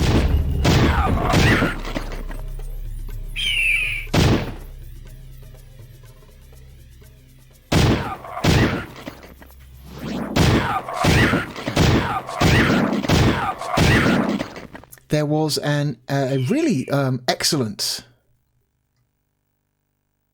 remaster of this game that came out a couple years ago from Night Dive Studios, developers who specialise in remastering old shooters and action games. They've done a lot of really good work over the years. Like they're right up there with Blue Point Games when it comes to remastering old games from the 90s and early 2000s. And it's a really fantastic port. So it's a remaster of the console version of Exhumed, not the original PC version. The original PC version is almost completely ignored in that remaster. They decided to base the remaster on the superior console ports, not the weird like linear build engine PC game. which is honestly not that great. But it's strange. It's like it uses elements from all three versions, so it's not just taking the map geometry from the Saturn version, it's also taking some map geometry from the PlayStation version. Basically what they did, they took both console versions of the games, looked at the map data and said, okay, this version's got a better map here, here, here and here, but this version's got a slightly better map layout here, and they basically combined the two map layouts into like a supercut, or like a mix of the PlayStation and Saturn versions. And it's very, very good. It's got a ton of options if you want to make the game look like the Saturn version or the PlayStation version. It's got like rendering options you can play with if you want the game to look a certain way. The PlayStation version is a lot more subtly shaded than the Saturn version. The Saturn version, like I said earlier, is extremely dark and very high contrast when it comes to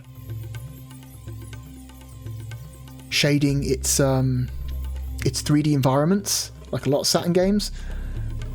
So if you want it to look like that, you can make the remaster look like that. They called it, I think it's called Power Slave Exhumed. That's the name of it. It's a nice. I like the addition of the subtitle Exhumed as a nice nod to the European renaming of the game, which. It's a situation where, yes, the original name of the game is Power Slave, and it's a better name than Exhumed, but the game sold far better in Europe than it did in any other territory. This game sold horribly, as far as I can tell, in North America. North American Saturn copies go for stupid amounts of money. Like, we're talking like $300-400 for a decent condition Saturn copy in North America.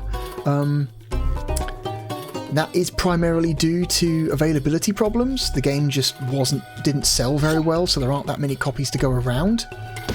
In Europe, however, you can pick up a decent condition second-hand copy of Exhumed for less than £50, which is a lot more affordable than a North American copy is, because there simply are a lot more copies available.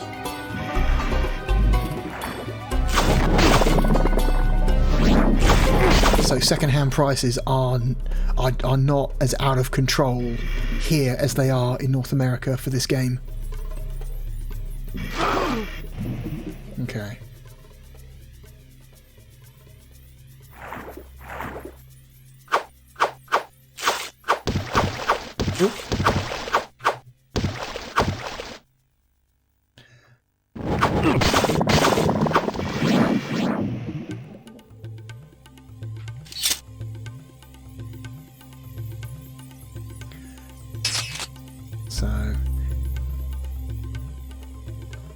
Okay. And the PlayStation version in particular in Europe is dirt cheap. The PlayStation version, you can get a good condition copy of the PlayStation version for less than £20. Like, it's very cheap. This game sold quite well here.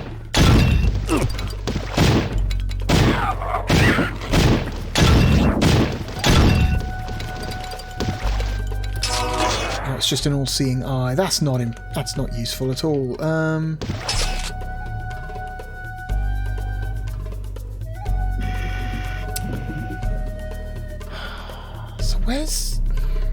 Where's the path to an area? There's a specific area I'm trying to get to, and I don't remember where the I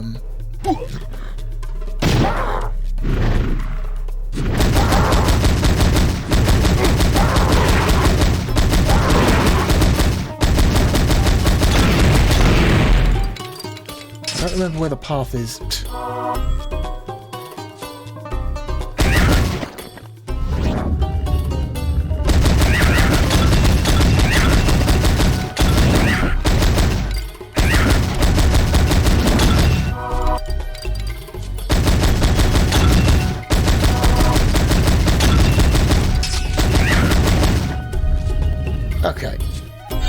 Key, symbol of power.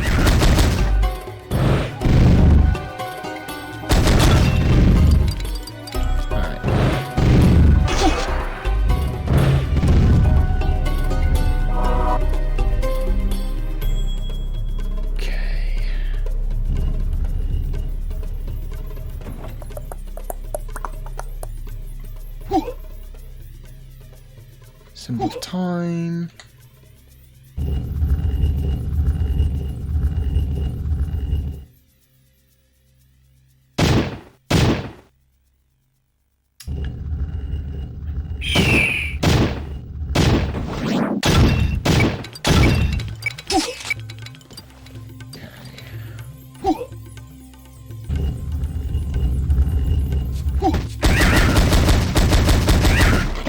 You do have to recollect the keys every time you come back to this hub area, which I think is a little bit tedious.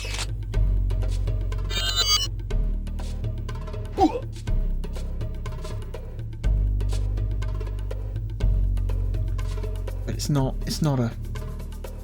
a deal breaker. Okay, let's grab this weapon refill.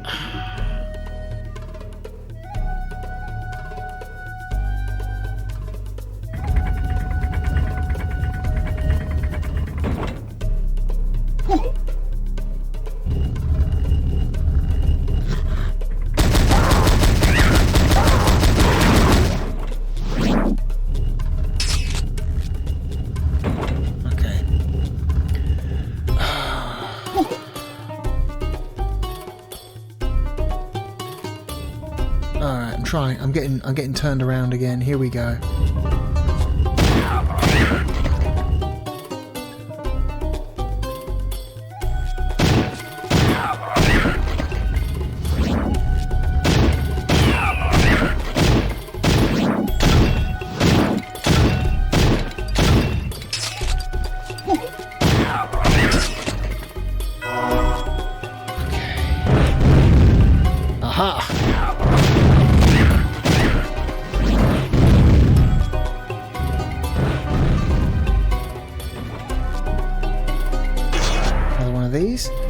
Okay, so this is the entrance hall with the raised ceiling that we saw earlier, but now we're on one of the walkways on the side that we couldn't get to, even with our expanded jumping ability.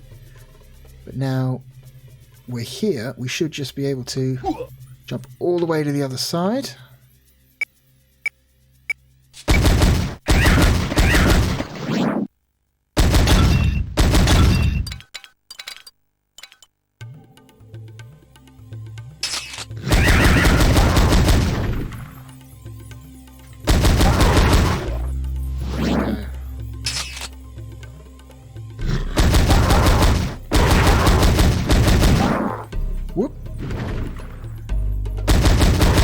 Okay.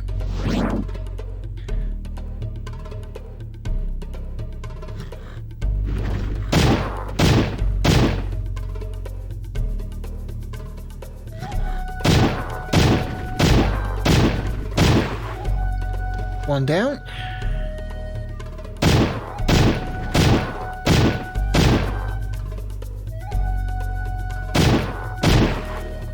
I really think the blue glow that comes off those fireballs is actually quite nice looking. It's a really nice effect that's not quite as it's not as intense looking on the PlayStation. There is a glow effect on the PlayStation, but it's not quite as like a bright, vivid blue like it is in this version. I did it again. I misjudged my distance to the edge and I didn't jump in time. Good stuff. There we go.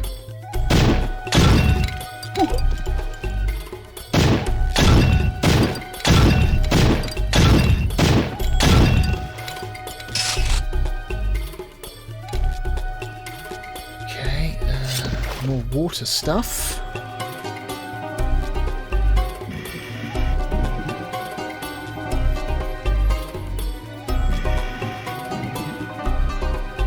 If you're interested in tracking down the original build engine PC game that's very different to this one, I think GOG still sell it, GOG. They still sell that old PC version if you're interested, but it's really not very good. You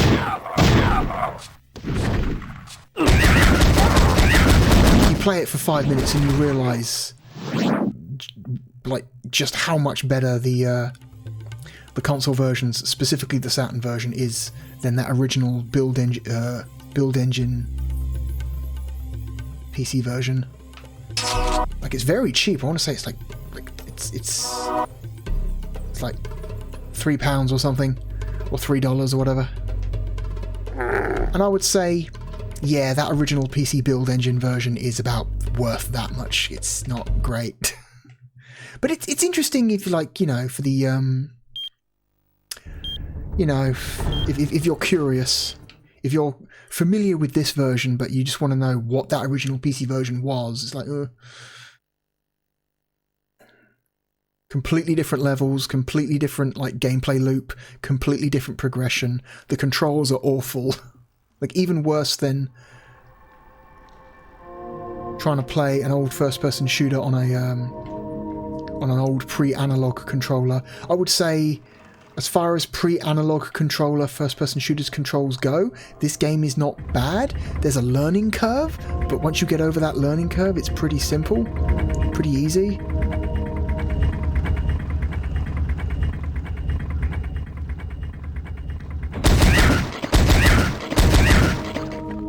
Okay, so now we're descending into the mines. There's a new weapon for us to get here. It's, hidden.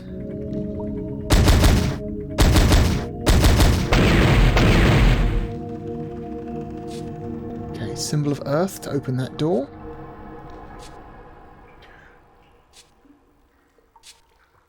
Also, this level introduces a new mechanic.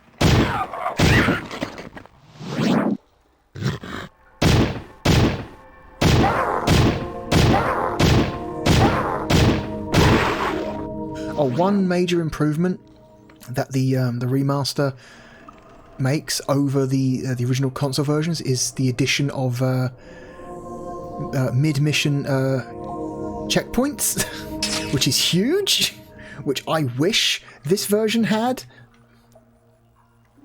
But that was one of the few things they took from the original PC version, was the mid-mission checkpoints. That they then added back into the remaster of this game. So there's a little bit of all of the PC version in there, just not very much. You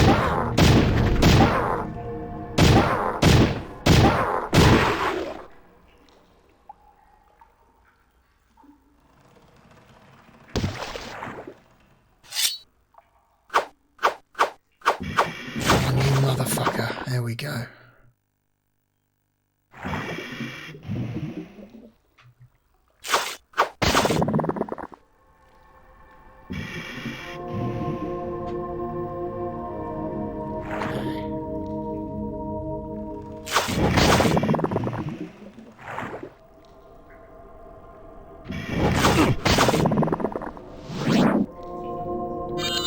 Symbol of Earth.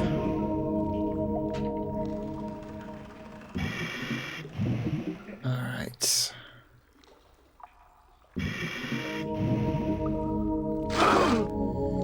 Okay.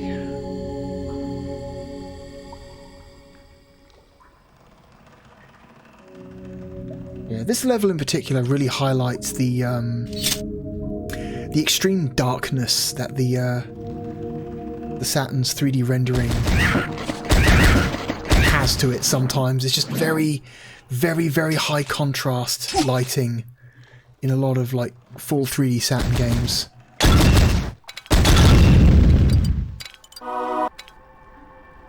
And it's extremely evident here in this specific level.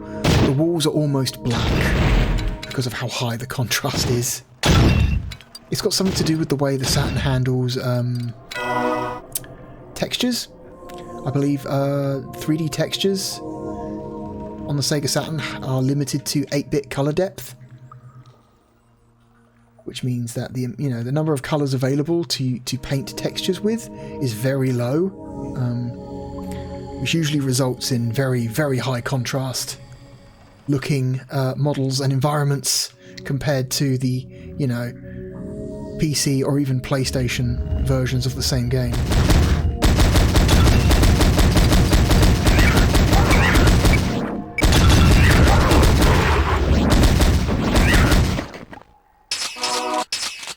Everything just looks very black.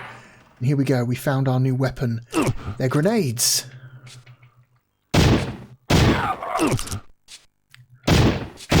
Fucking get off.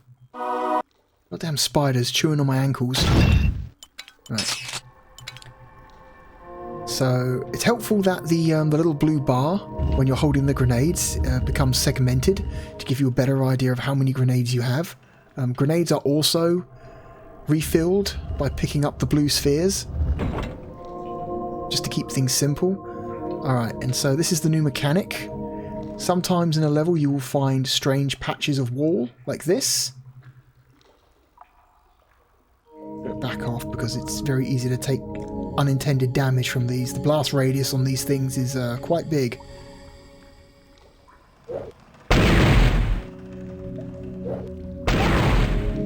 Gotta make sure they actually hit the texture, which is annoying.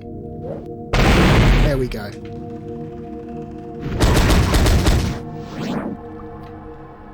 Okay.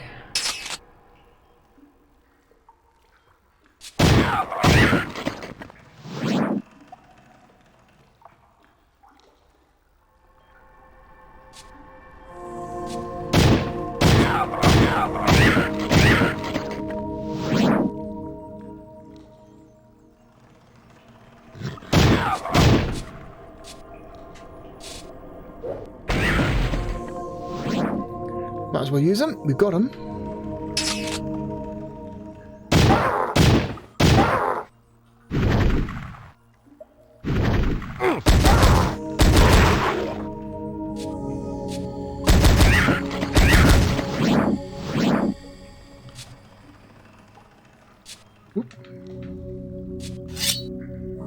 Oh my god. Come here. Shit. There we go.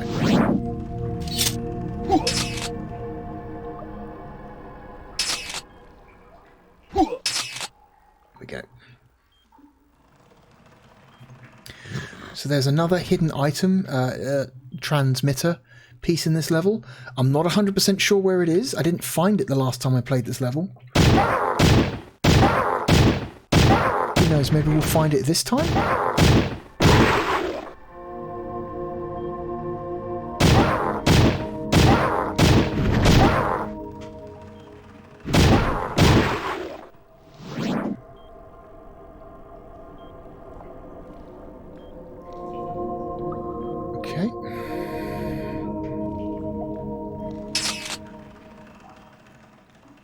So down there is an exit to another path that we will not be able to get to for some time because we lack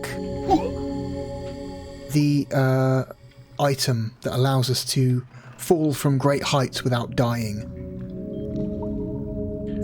Okay, we found another one of these walls.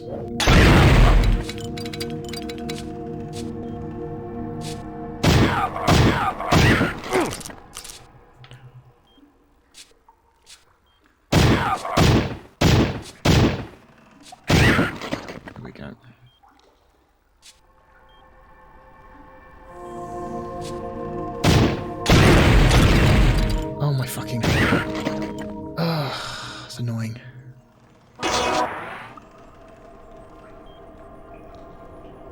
Okay.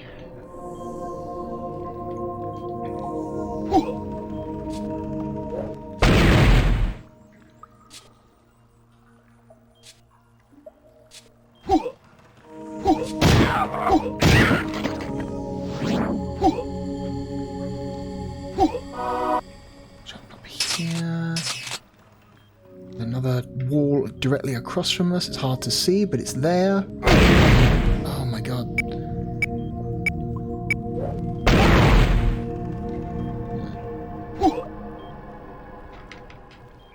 What is this? It's definitely a door of some kind, but I can't open it. That's definitely one.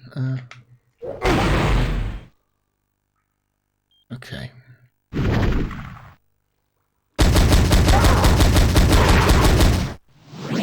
Okay.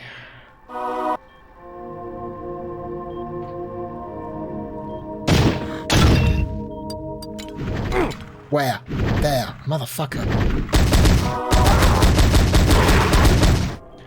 Okay. No problem.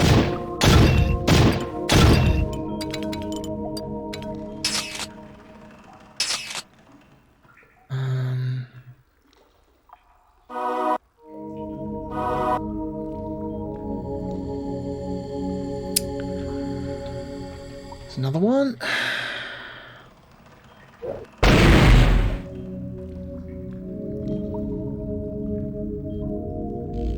Aha. Progress. Grab those.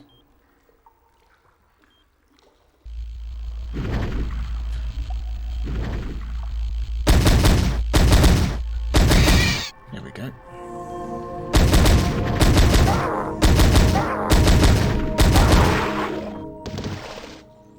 Okay. Ah, this was the other side of that door. Okay, that's just to prevent progress skipping, I guess, to stop people from reaching later parts of the level too soon, I imagine.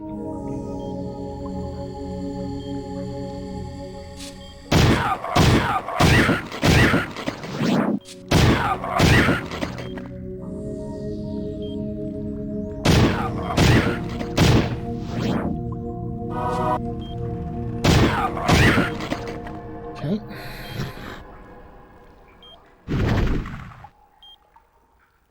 This dude is trapped behind barrels. There we go.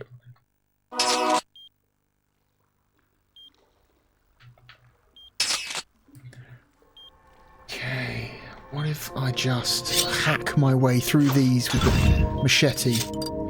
That seems like a good idea. Don't want to waste ammo. I mean, fuck it, why not? Get some extra range. Worth it. Another thing that I'm not a big fan of in this game is sometimes it takes a weirdly long time for you to change weapons. Sometimes it just takes a while for you go to switch weapon for, you know, so it better to better suit your situation, and sometimes it takes like what feels like 2 or 3 seconds before the new weapon comes out. Like you select it and it's like you're sitting there waiting and then it finally comes out.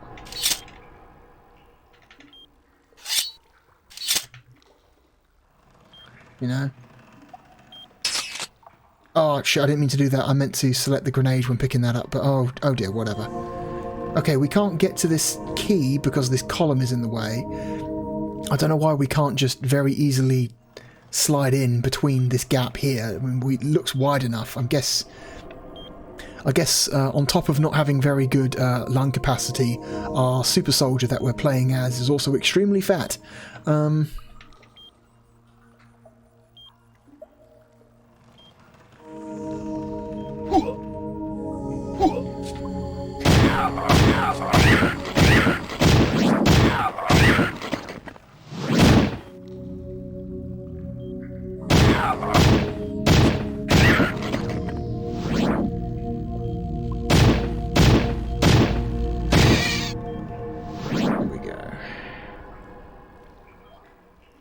Come back this way in a minute. Just wanted to clear the way.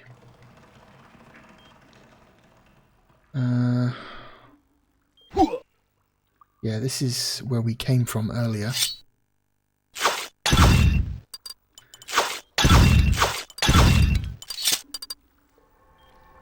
Oh, shit.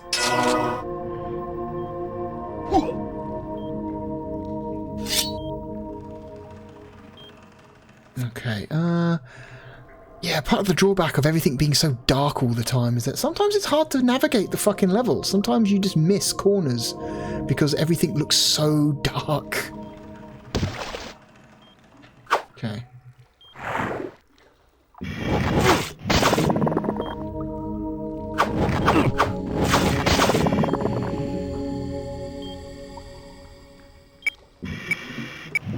Okay. So... where's the opening to that? To that door?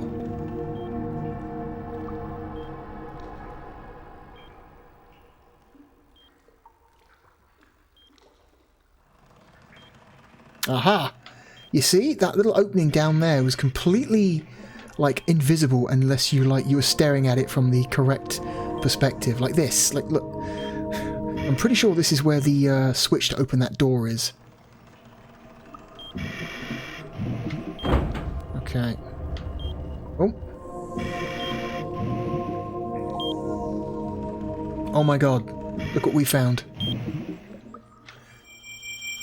Part of the transmitter. Excellent. Now we need to get back out before our breath runs out.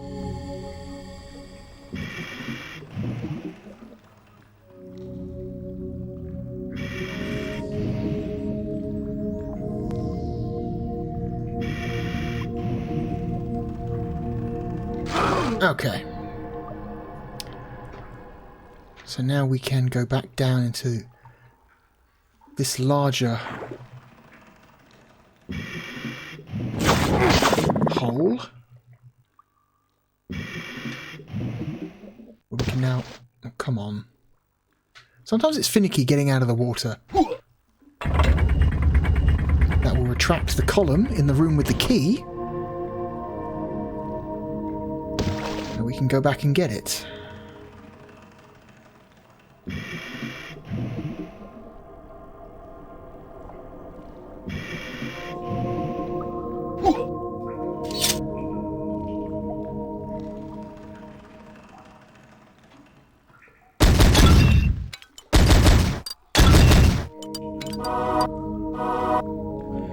Yeah, see? Column's gone. We can now go get the key.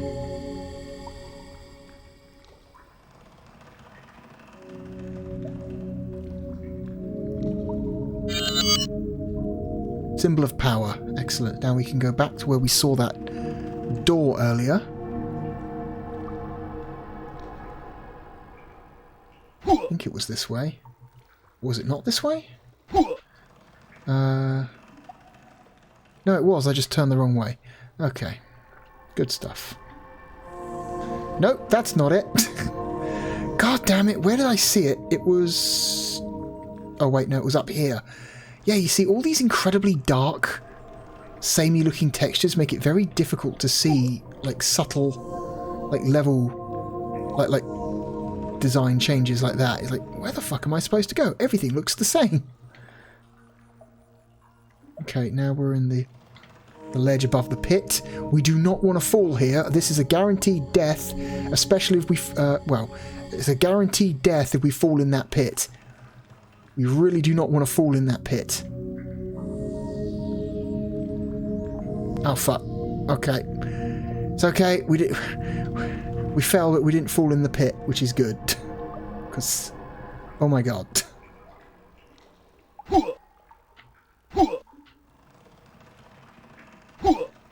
Okay, try again. Again, not judging distance correctly means you just end up sliding off the ledge. Okay, I'm going to hit jump, then forward to make sure I get it.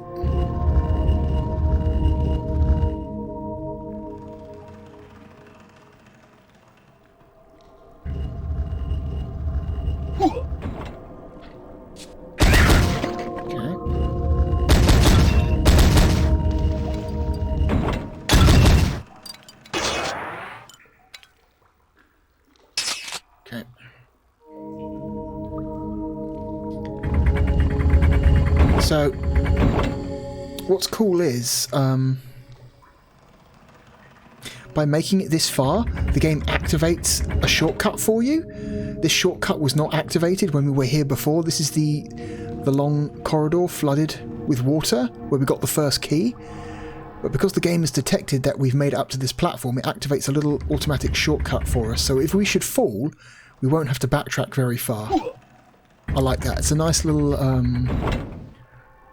quality of life improvement. Well, not improvement, but, you know, a nice little quality of life feature that I appreciate.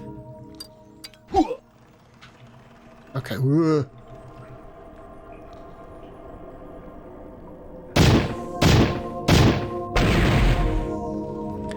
Oh boy. Here we go. Oh, we made it. And that triggers the game to activate this turret, which will spit out fireballs, which will destroy the wall, giving us a place to jump to.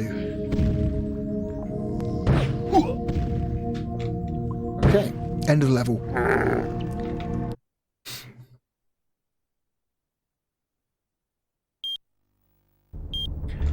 Alright.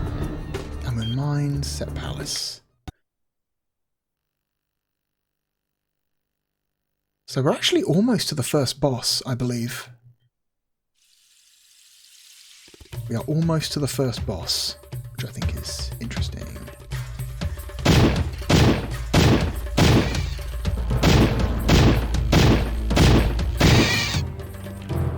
Okay. Also, there's a new enemy type in this level.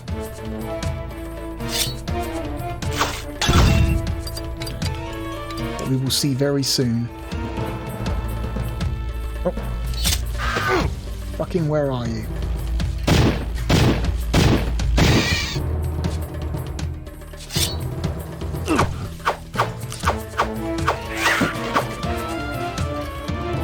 Okay.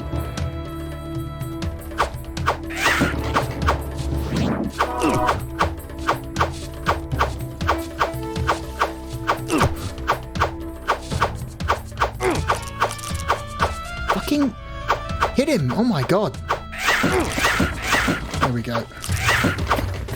Yeah, sometimes just hitting enemies is a little difficult.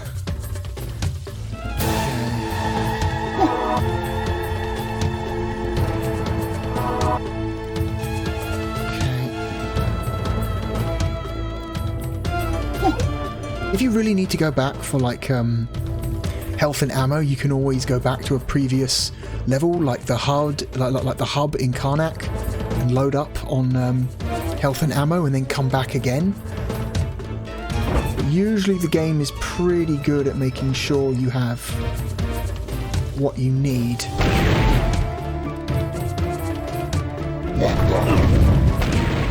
Come on.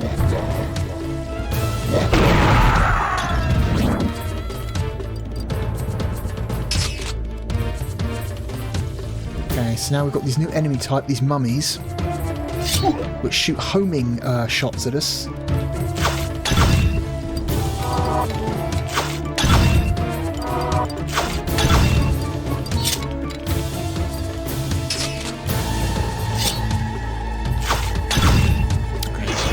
All-seeing eye.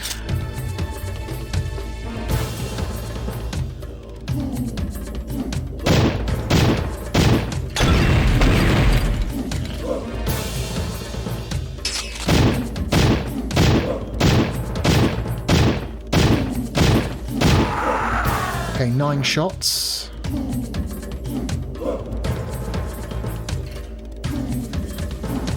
Okay, this level's quite open and has a lot of vertical space, which is really cool. But it also means that the performance is pretty bad in this level. It's a big open environment. This is another example of a level that got absolutely castrated on the PlayStation version for some reason. They really made this environment a lot smaller.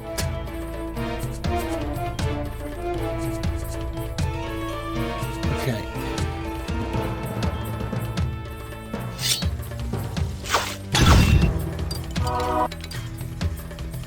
Whoop.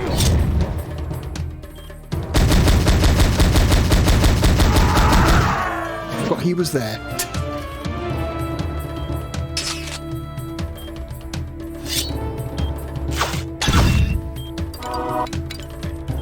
Okay, you can hear that beeping, which means there's another transmitter piece here somewhere.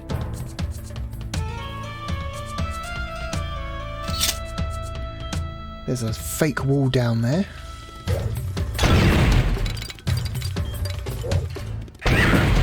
Come on now. Got it. Yeah. So what we're going to do, we're actually going to go down. Oh, shit! Well, I fucking died. So yeah, I forgot there was lava down there. I thought there was ground directly beneath me, but I was wrong. It's okay, we're not actually that far into the level anyway, so... We're not that far into the level, so it's not a big problem.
Okay.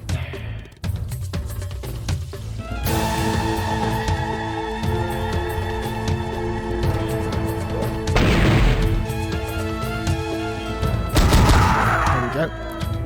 Get with that guy quicker.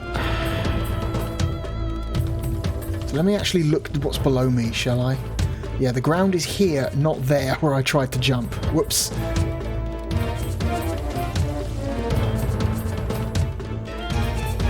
A bunch of stuff down here around the edge of the level. Hang on, I'm going to decrease the volume because this game got weirdly loud all of a sudden. Okay.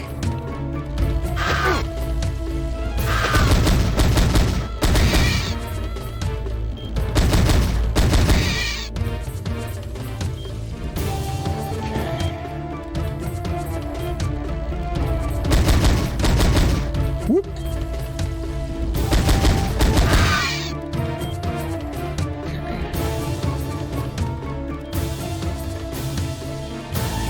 Clear it of enemies first.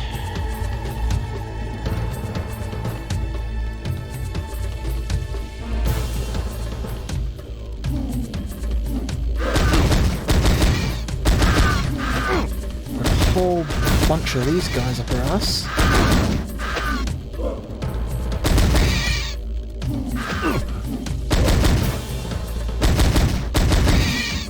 Okay. I think I've dealt with all of them. Okay.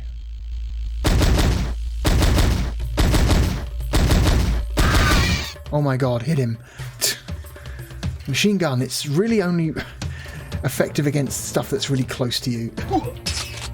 And not fast moving.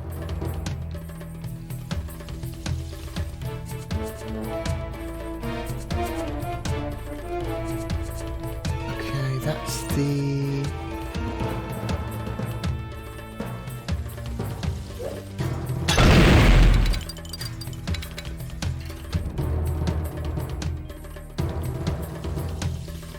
Again, watch the feet.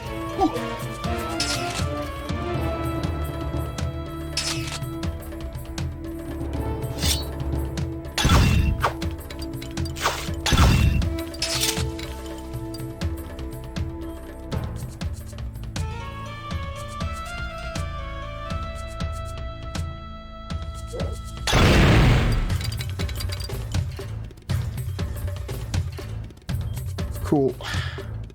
A whole bunch of ammo here, but we've got 2 complete fills ready for us, so it's not... Oh my god. Pick it up, please. There we go.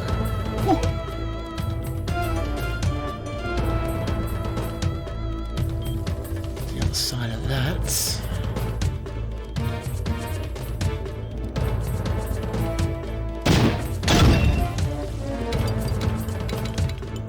Okay. Come on now.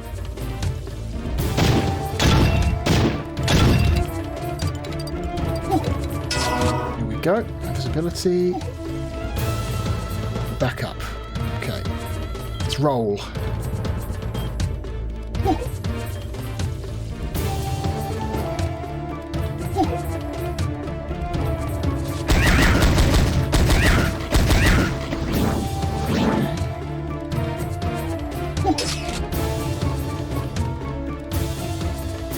Come on now. Okay.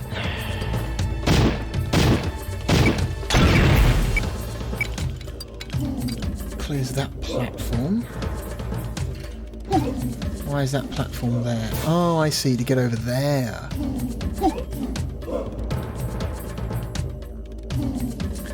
I forget what's over here. Oh, a key. That's what we want. We want the symbol of power. Alright, so then we can... There's a lot of jumping in this level, in general. A lot of platforming. Again, as long as you remember to hit jump before forwards when you're close to a ledge, you should be okay.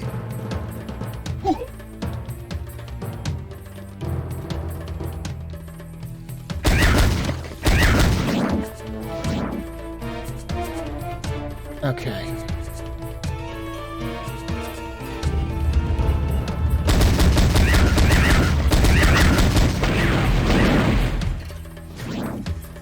Good.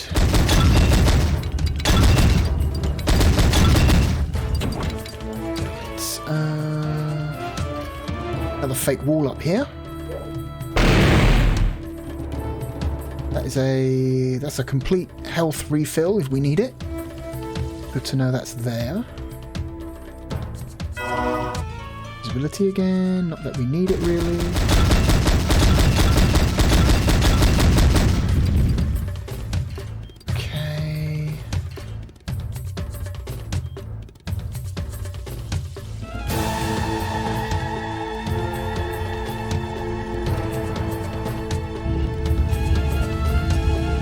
We're good.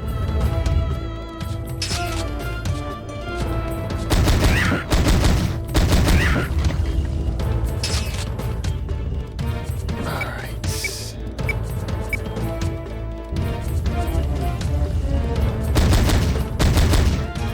Oh, for God's sake.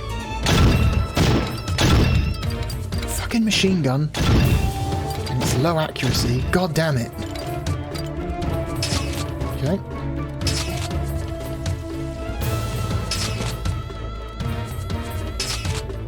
Okay, so as soon as we hit this switch, fireballs are going to come out.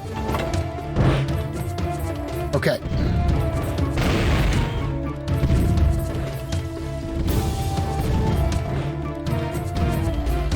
Whoop. Hi. Luckily for us, one of the fireballs killed the... I'm going to call them locusts, because I can't think of anything better to call them. Got the symbol of time, which means we can now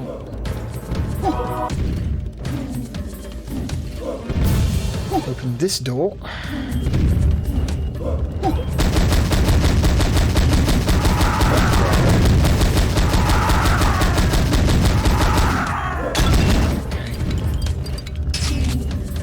3 of those guys in there.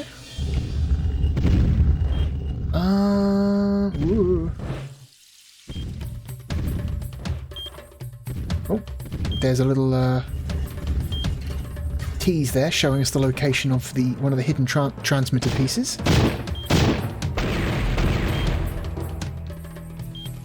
Okay.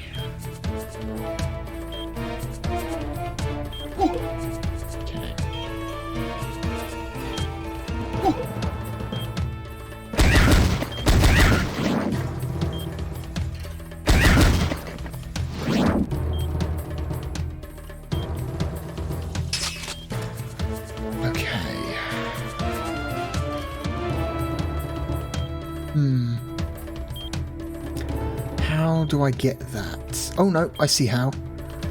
Up there's that hidden patch on the wall. There we go.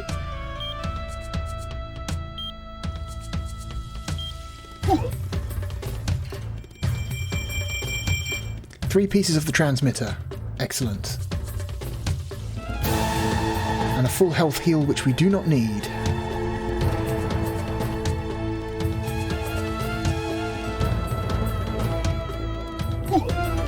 Oof, okay. There was a thing back here that looked like it was a an intended jump that I didn't try earlier, and I want to know what that even was. Yeah, it was this.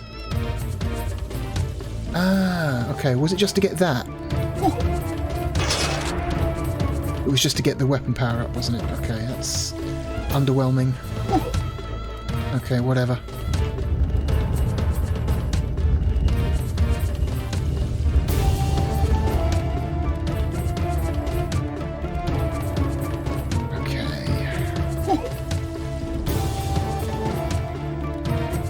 I'm assuming that's it. Just jump over here. Yeah. Okay, now we're going to the set arena, which is our first boss. The first major boss, well, the first boss of the game.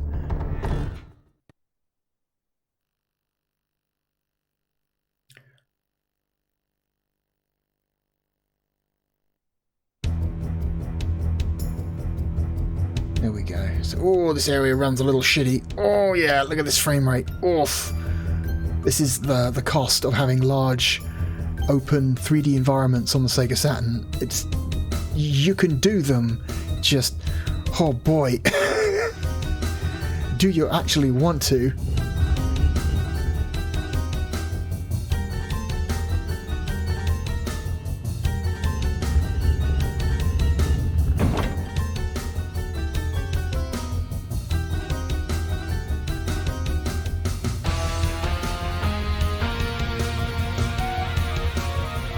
Okay.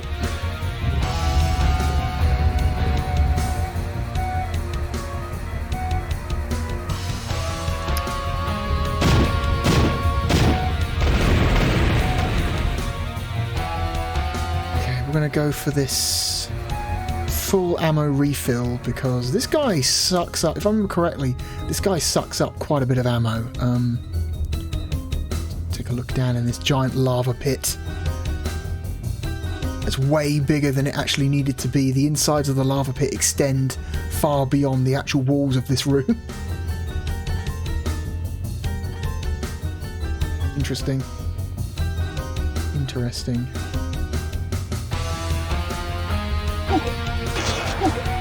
There we go. Complete.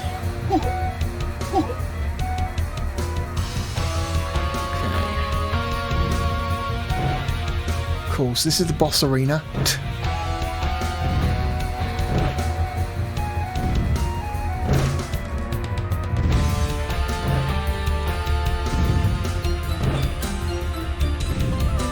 He's actually in this door over here, so here he is.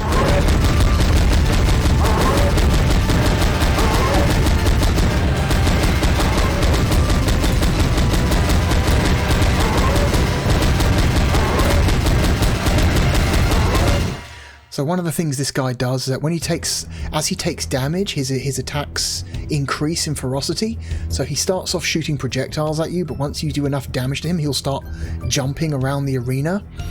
And you have to time your jumps with when he lands, otherwise you take damage, presumably from like the impact of his landing will cause you to take damage if you're standing on the ground. So you've got to jump when he lands.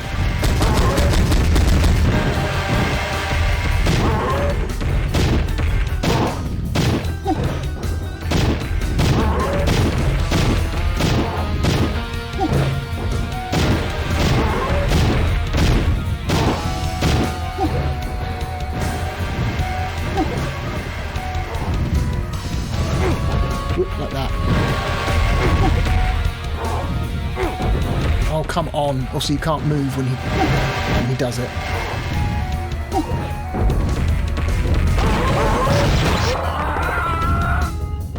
Okay. Wow, he took less ammo than I remember him taking. Maybe that was because I hit him dead on with a grenade, maybe.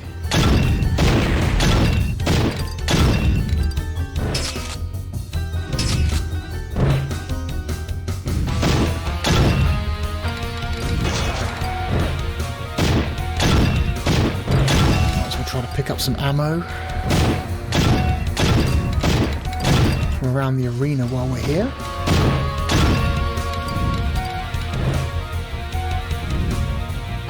Is this a thing we can open? Nope, that's not a thing. Okay. Alright, we now have the next permanent upgrade. The Shawl of Isis, which is an item that lets us float down slowly or glide over long distances. So I hit jump and then hold B. You see we fall much slower. It can also be used to glide across. Ooh, okay. Oh, I think we found a bug. Oh, that's interesting. That's interesting. Ooh. Okay. Interesting. If we stand in this room and we look directly out into the arena, the game kind of goes a little bit nuts. But only if we look directly out. If we like angle our view slightly off to the side, it doesn't do it. Oh, that's weird. That's a weird bug. It's a very, very, very specific bug. Stand in this one exact spot and look in this one exact direction. Okay. So if I hit jump and then hold jump while I'm travelling forwards, you see I can glide as I fall.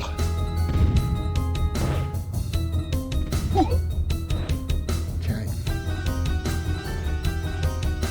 And we get this little tutorial for our new ability. There we go. Excellent. I think we may have seen enough, I think. Your fearless displays as a warrior provide hope for this dying land, and your quest for peace will bring you just rewards.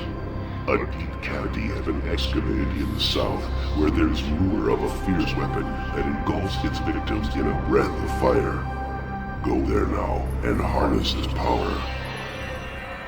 A fierce weapon that engulfs victims in a breath of fire. That sounds like a flamethrower to me. Cool. Alright, so we already encountered an area in a previous level where there was a very deep pit that we couldn't fall down without dying. So if we go back there now and make use of that cape or cloak to fall down slowly, we will gain access to the next area of the game.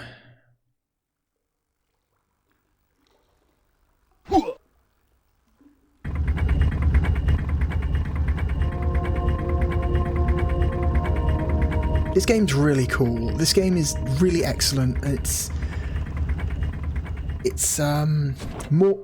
game needs more eyeballs on it. It was, for all the praise that Metroid Prime gets for supposedly inventing first-person Metroidvanias, like nah, this game came first.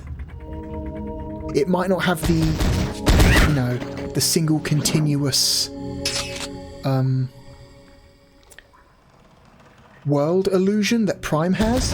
This game does have a map screen and load screens, but that is a very small price to pay, I think, for the era in which this game came out. Nope, that's not the way. Woo, hi. I remember where the pit was now.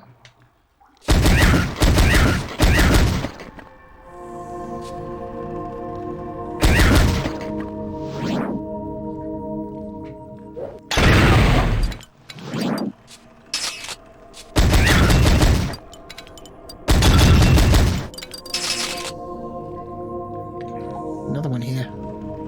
Did we find these before? I don't remember.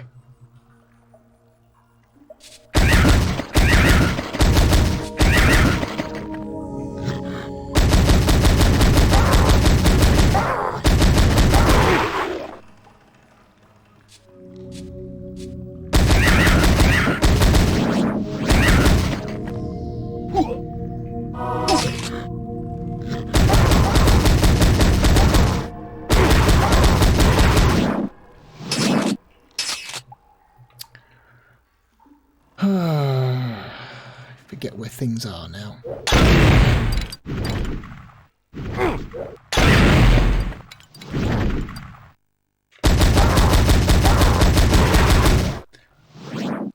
Okay.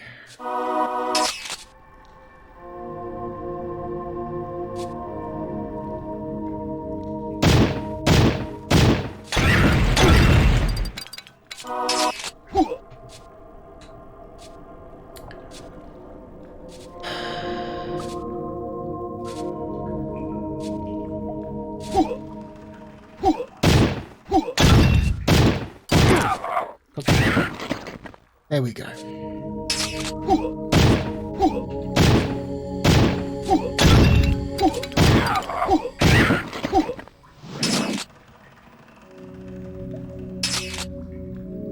Oh, the vertical sync broke again. What is it with this thing and its inability to hold the vertical sync? Hang on, give it a couple seconds.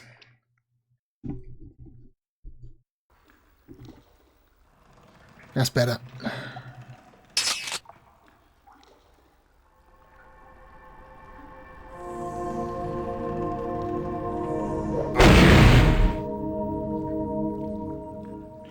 That's where the door was. Yeah, we can't go through there yet because the door is there.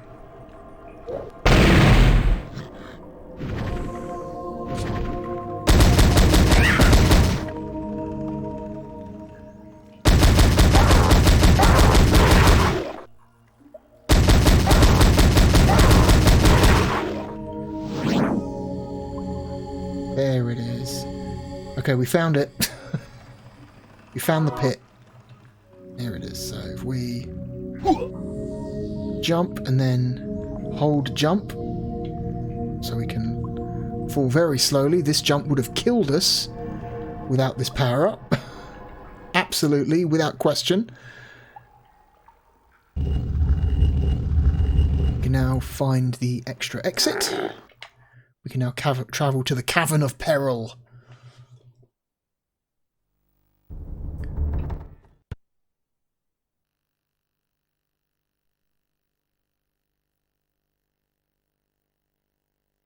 The load times aren't that bad. They're pretty quick, I would say.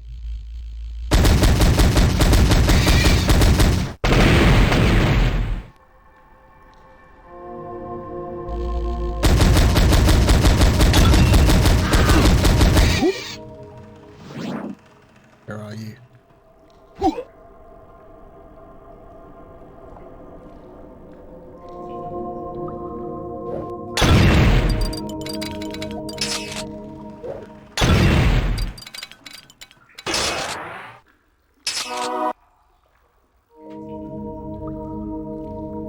Okay.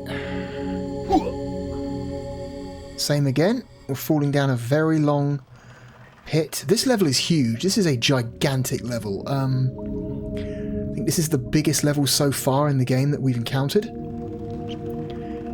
Especially in terms of verticality. You go up and down a lot in this level. Here we go. Here's our new weapon. It's a flamethrower.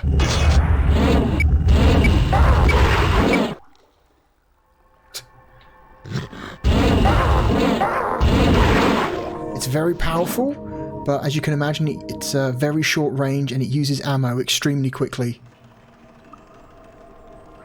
I like that when you turn with this thing, the little pilot light on the end of the flamethrower changes its angle to reflect how you're moving. It's a nice little touch. Just a lot of really nice little touches in this game that you don't expect to see.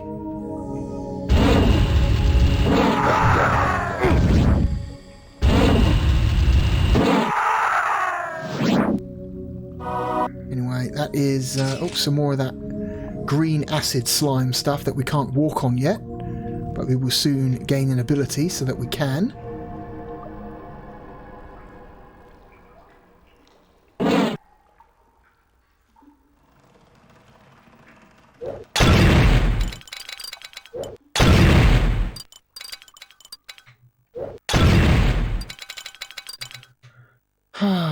Really hoping for some ammo. God damn it. Anyway, I think that's enough. I think I've shown you a decent enough chunk of this game for you to understand what makes this game special.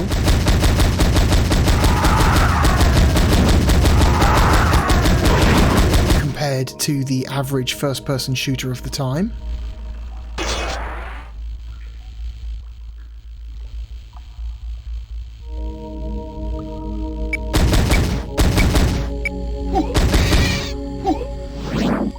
It's Metroid Prime before Metroid Prime, and it's just really ambitious and cool in a way that you wouldn't see, you know,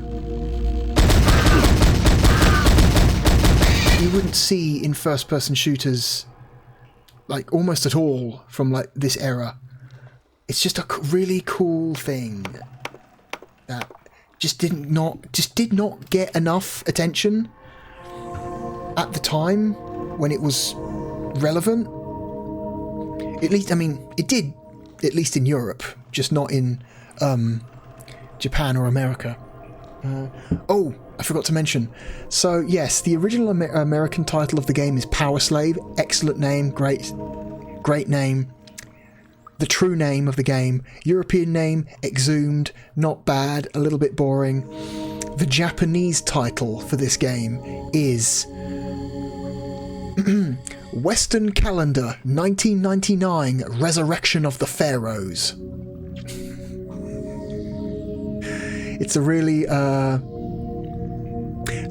good over-the-top name that I like. I'm going to say it's a better name than Exhumed, but still not quite as good as Power Slave. Anyway.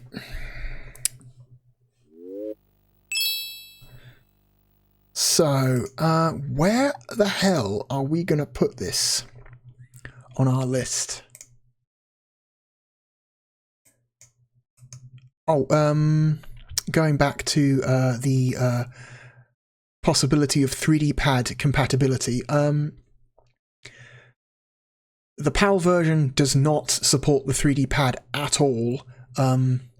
So therefore, I'm guessing the US version also doesn't.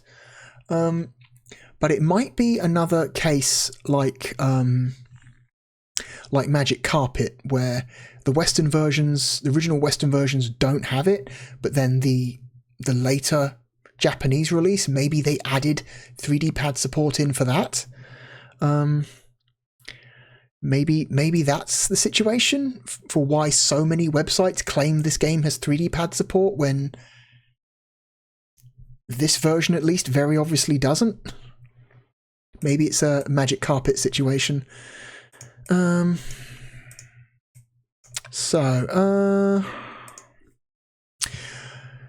think this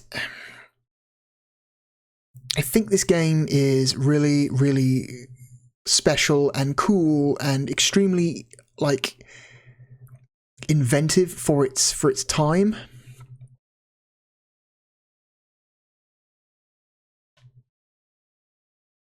It's not without flaws. The frame rate is frankly really unstable. The way the Saturn shades its environments is, in this specific situation, I'm going to say kind of ugly. Especially in the darker areas, the darker levels are hideous looking and frankly a little bit difficult to navigate because all the walls are just pitch black and you can't fucking see where the alcoves are, and it's hard to see the destructible walls because everything is so dark and high contrast. The lighter areas look fine, but yeah, when you're indoors and it's dark, it can be real rough to look at. The jumping, while if you have large enough platforms, not too much of a big deal. If you are platforming on small platforms, harrowing, especially since there are no mid-mission checkpoints, and you can very easily die from missing a jump, especially in the early parts of the game when you don't have the ability to float down from high places.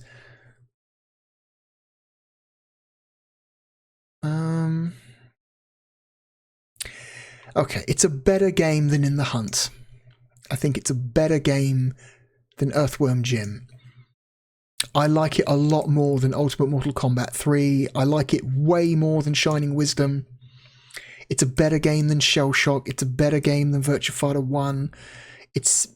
I think this is a much more impressive Sega Saturn game than the Saturn port of Wipeout 1. As much as I like Space Hulk, I think Exhumed is a significantly better game than Space Hulk.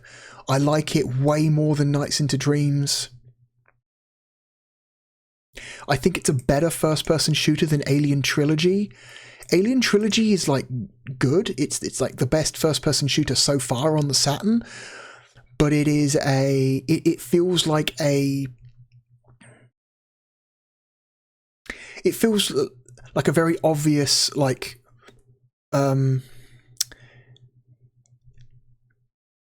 it's a Doom clone.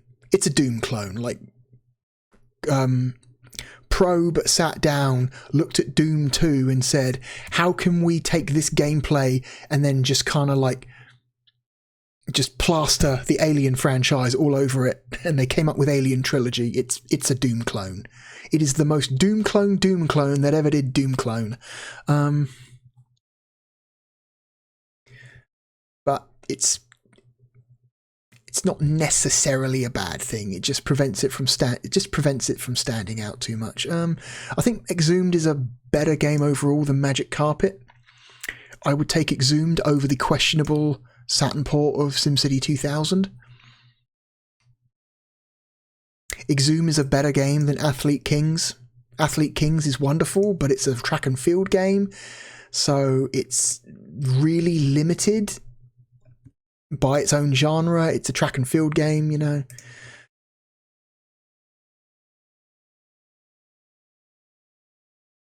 It's a better game than Theme Park.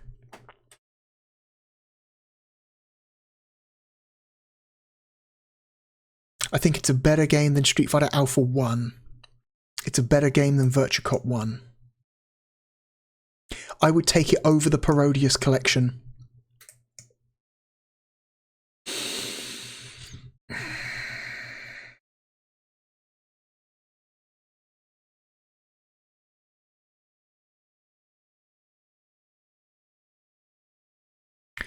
Alright, let's take this from the other side. Panzer Dragoon 2 is a better game. Rayman is a better game. Virtua Fighter 2 is a much better game.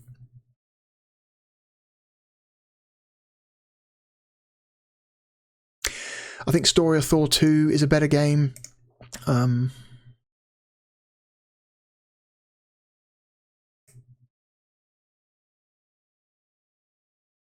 Fighting Vipers, I'm not sure. So it's here somewhere. We potentially have another top 10 game. If that happens, we'll have 3 top 10 games in 3 videos. That's fantastic. We've had some real bangers lately. Funny story, well, not that funny, but when I first started collecting Sega Saturn games, people I would speak to on forums would recommend this game a lot. They would say, oh yeah, you should get Exhumed. Exhumed is great. But they wouldn't explain why Exhumed was great. They just kept saying, oh yeah, Exhumed, it's a great, really, really unique, great, like, first-person shooter with, like, you know, it's very good. But whenever I would look at screenshots or videos of Exhumed, remember, this is like back in like the late 2000s, I would just see these like short blurry clips of what looked like a really grungy, like Egyptian themed first person shooter that ran like shit. And I'm like, really this is what people are championing, this ugly, like this aesthetically ugly, like Egyptian FPS that runs at a questionable frame rate. Really, this? But then I get it, and I play it. When you play it, you understand immediately what people mean. It's like, oh shit, like fuck me, this is Metroid Prime. Motherfuckers made Metroid Prime like a good 6 years before Metroid Prime came out. Like, goddamn, why have I never heard of this before? It's a really incredible thing that it's one of those. It's not even a game that a lot of people you tend to hear at first from people recommending Saturn games. You ask a lot of people who, well, what are the best Saturn games? And people will say, oh, Street Fighter Alpha 3, or, Vampire Savior. Oh, Virtua Fighter 2 is really good. Oh, yeah, Sega Rally. Oh, Nights into Dreams. But they almost never will mention this game. They will almost never talk about this game. And I think it's because there's been a real, like... I'm going to say it. There is, among most Sega Saturn collectors, I believe that there is a real prejudice against Western developed games. There are a lot of Sega Saturn collectors out there who only collect Japanese games, and specifically Japanese developed games. They could not give a fuck about Western developed stuff, and I will grant them a large majority of the Western developed Sega Saturn library is, I'm going to say, mediocre to poor. But there are diamonds in the rough, like Exhumed. There are diamonds in the rough. Like, fucking Rayman is excellent, and that was made in France, Road Rash is an example of a very good Western developed Sega Saturn game, Theme Park, another example of a very good Western developed. SimCity 2000 is not perfect. It is not perfect. It has a horrible frame rate, but it's better than you expect it to be. And that is also a Western developed Sega Saturn game. So I think it's a shame, because there are standout titles, of which I think Exhumed / Power Slave / Western Calendar 1999 Resurrection of the Pharaohs is one of the best of. I do believe that this is one of the best Western developed titles for this platform. It's excellent. I might even go as far as to say it's essential,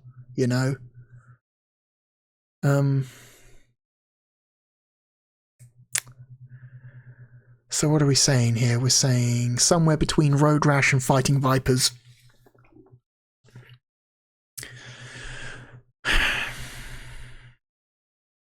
I'm going to say it's better than Road Rash.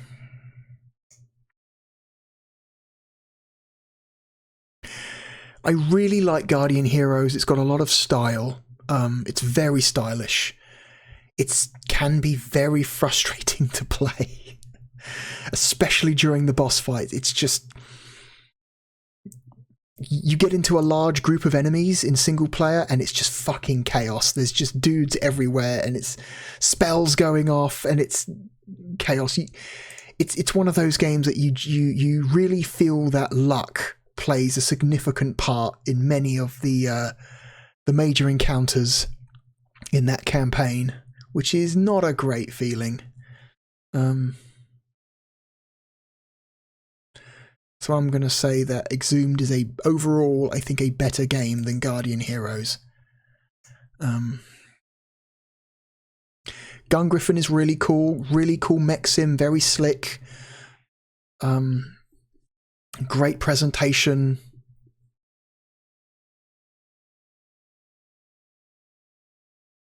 Somewhat awkward, but relatively easy to learn controls. its main flaw is that there's just barely any of it. Gun Griffin is such a short campaign, 8 missions.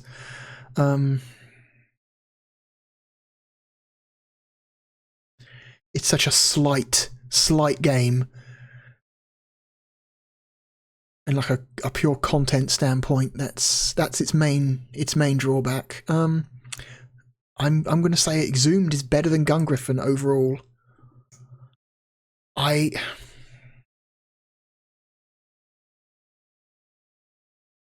think Exhumed overall is a better game than Galaxy Fight. Galaxy Fight is really cool. It's got a fun, if imperfect, fighting system.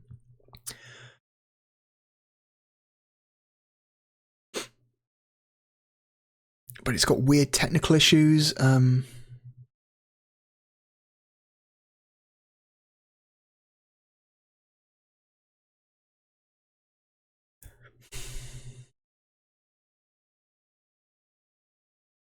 I would take Exhumed over Darius Gaiden. That's just me, maybe. Maybe that's just me, but hey, my list. So it's in the top 10. We have another top 10er. In 3 videos. 3 games in 3 videos have made it into the top 10. That's incredible. We've got some really great games lately. I'm going to say, yes, Story of Thor 2, definitely better. I don't know why I re-highlighted that. Fighting Vipers is incredible. It is the forgotten Sega fighting game. It's so much fun. It's got so much style. I think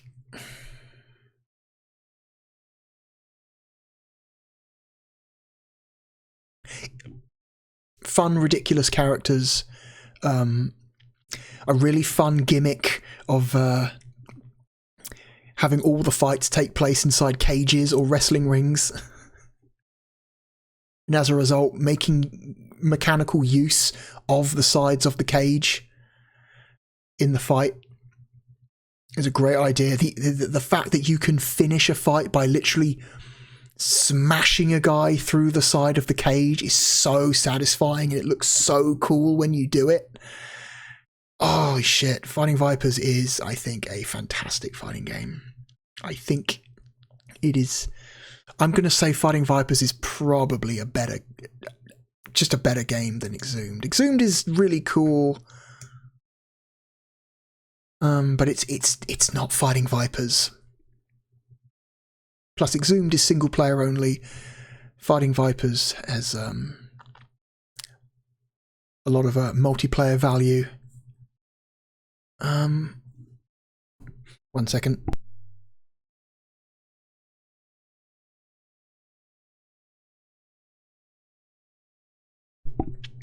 Excuse me. So it comes down to Shinobi X.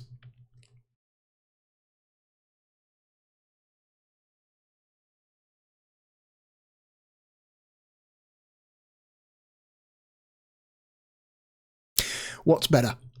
A very, very stylish and sort of genuinely cool, but also sort of ironically cool Shinobi 3 knockoff that's not as good as Shinobi 3, or a extremely well designed, creative, like first person shooter with exploration, power-up based progression, like really satisfying gun combat. It's maybe not the best looking Saturn game from like an aesthetic standpoint, but from a technical standpoint, it's kind of a miracle the game looks as good as it does, considering the scale of the environments and the complexity of the environments.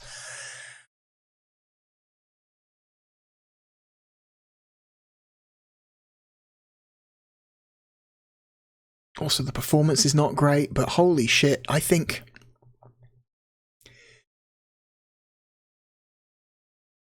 if the aesthetic choices they made and the aesthetic sacrifices they made and the performance sacrifices they made were necessary to get the game to do what they needed it to do, then I'm going to say that those were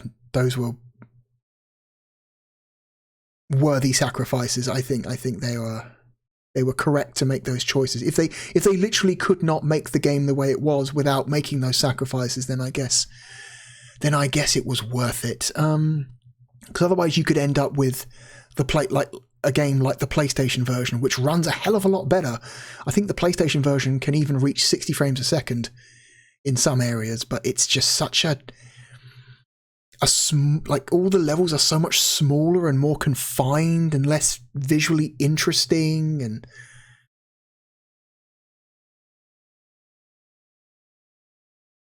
I'm kind of glad they went as hard as they did, even though it did probably impact the frame rate pretty hard.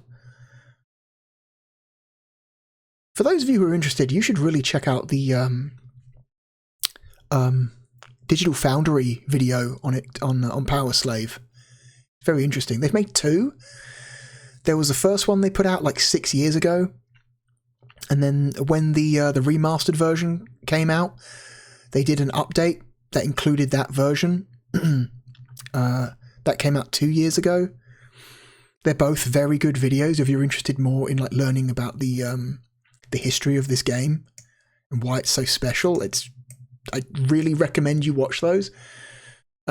Also, if you're interested in playing this game, get hold of the remastered version. It's on every platform, like PC, PS4, Xbox One, Xbox Series, PS5, Switch, and it runs fantastic on all of them. It reaches a consistent 60 frames a second even on the Switch, which is very impressive. It's a great game and not that expensive. I'm gonna say I think Exhumed is a better game than Shinobi X.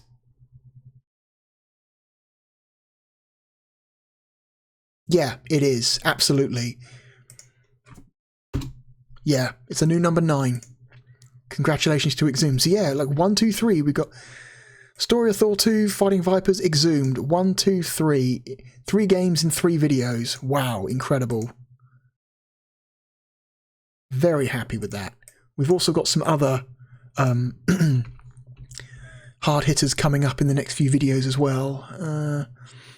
Not the next video, but the video after that. We've got an important game coming up. The video after that video, we've got a very important game, a game that could potentially break past the Virtua Fighter 2 barrier. This has been a very hard barrier to cross. But I think there's a game coming up in a few videos that may very well get past it. So we've got some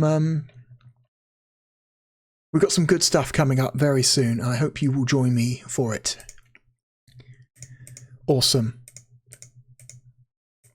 What a cool game. Exhumed / Power Slave. I'm hitting save on the list. I've hit save. It's set in stone. It's done. Anyway. Next time we will be playing a soccer game, a classic adventure game, and an alternative fighting game. I hope you will join me for that next time. As always, my name is therealbluedragon. Thank you for watching, and I hope to see you next time. Goodbye.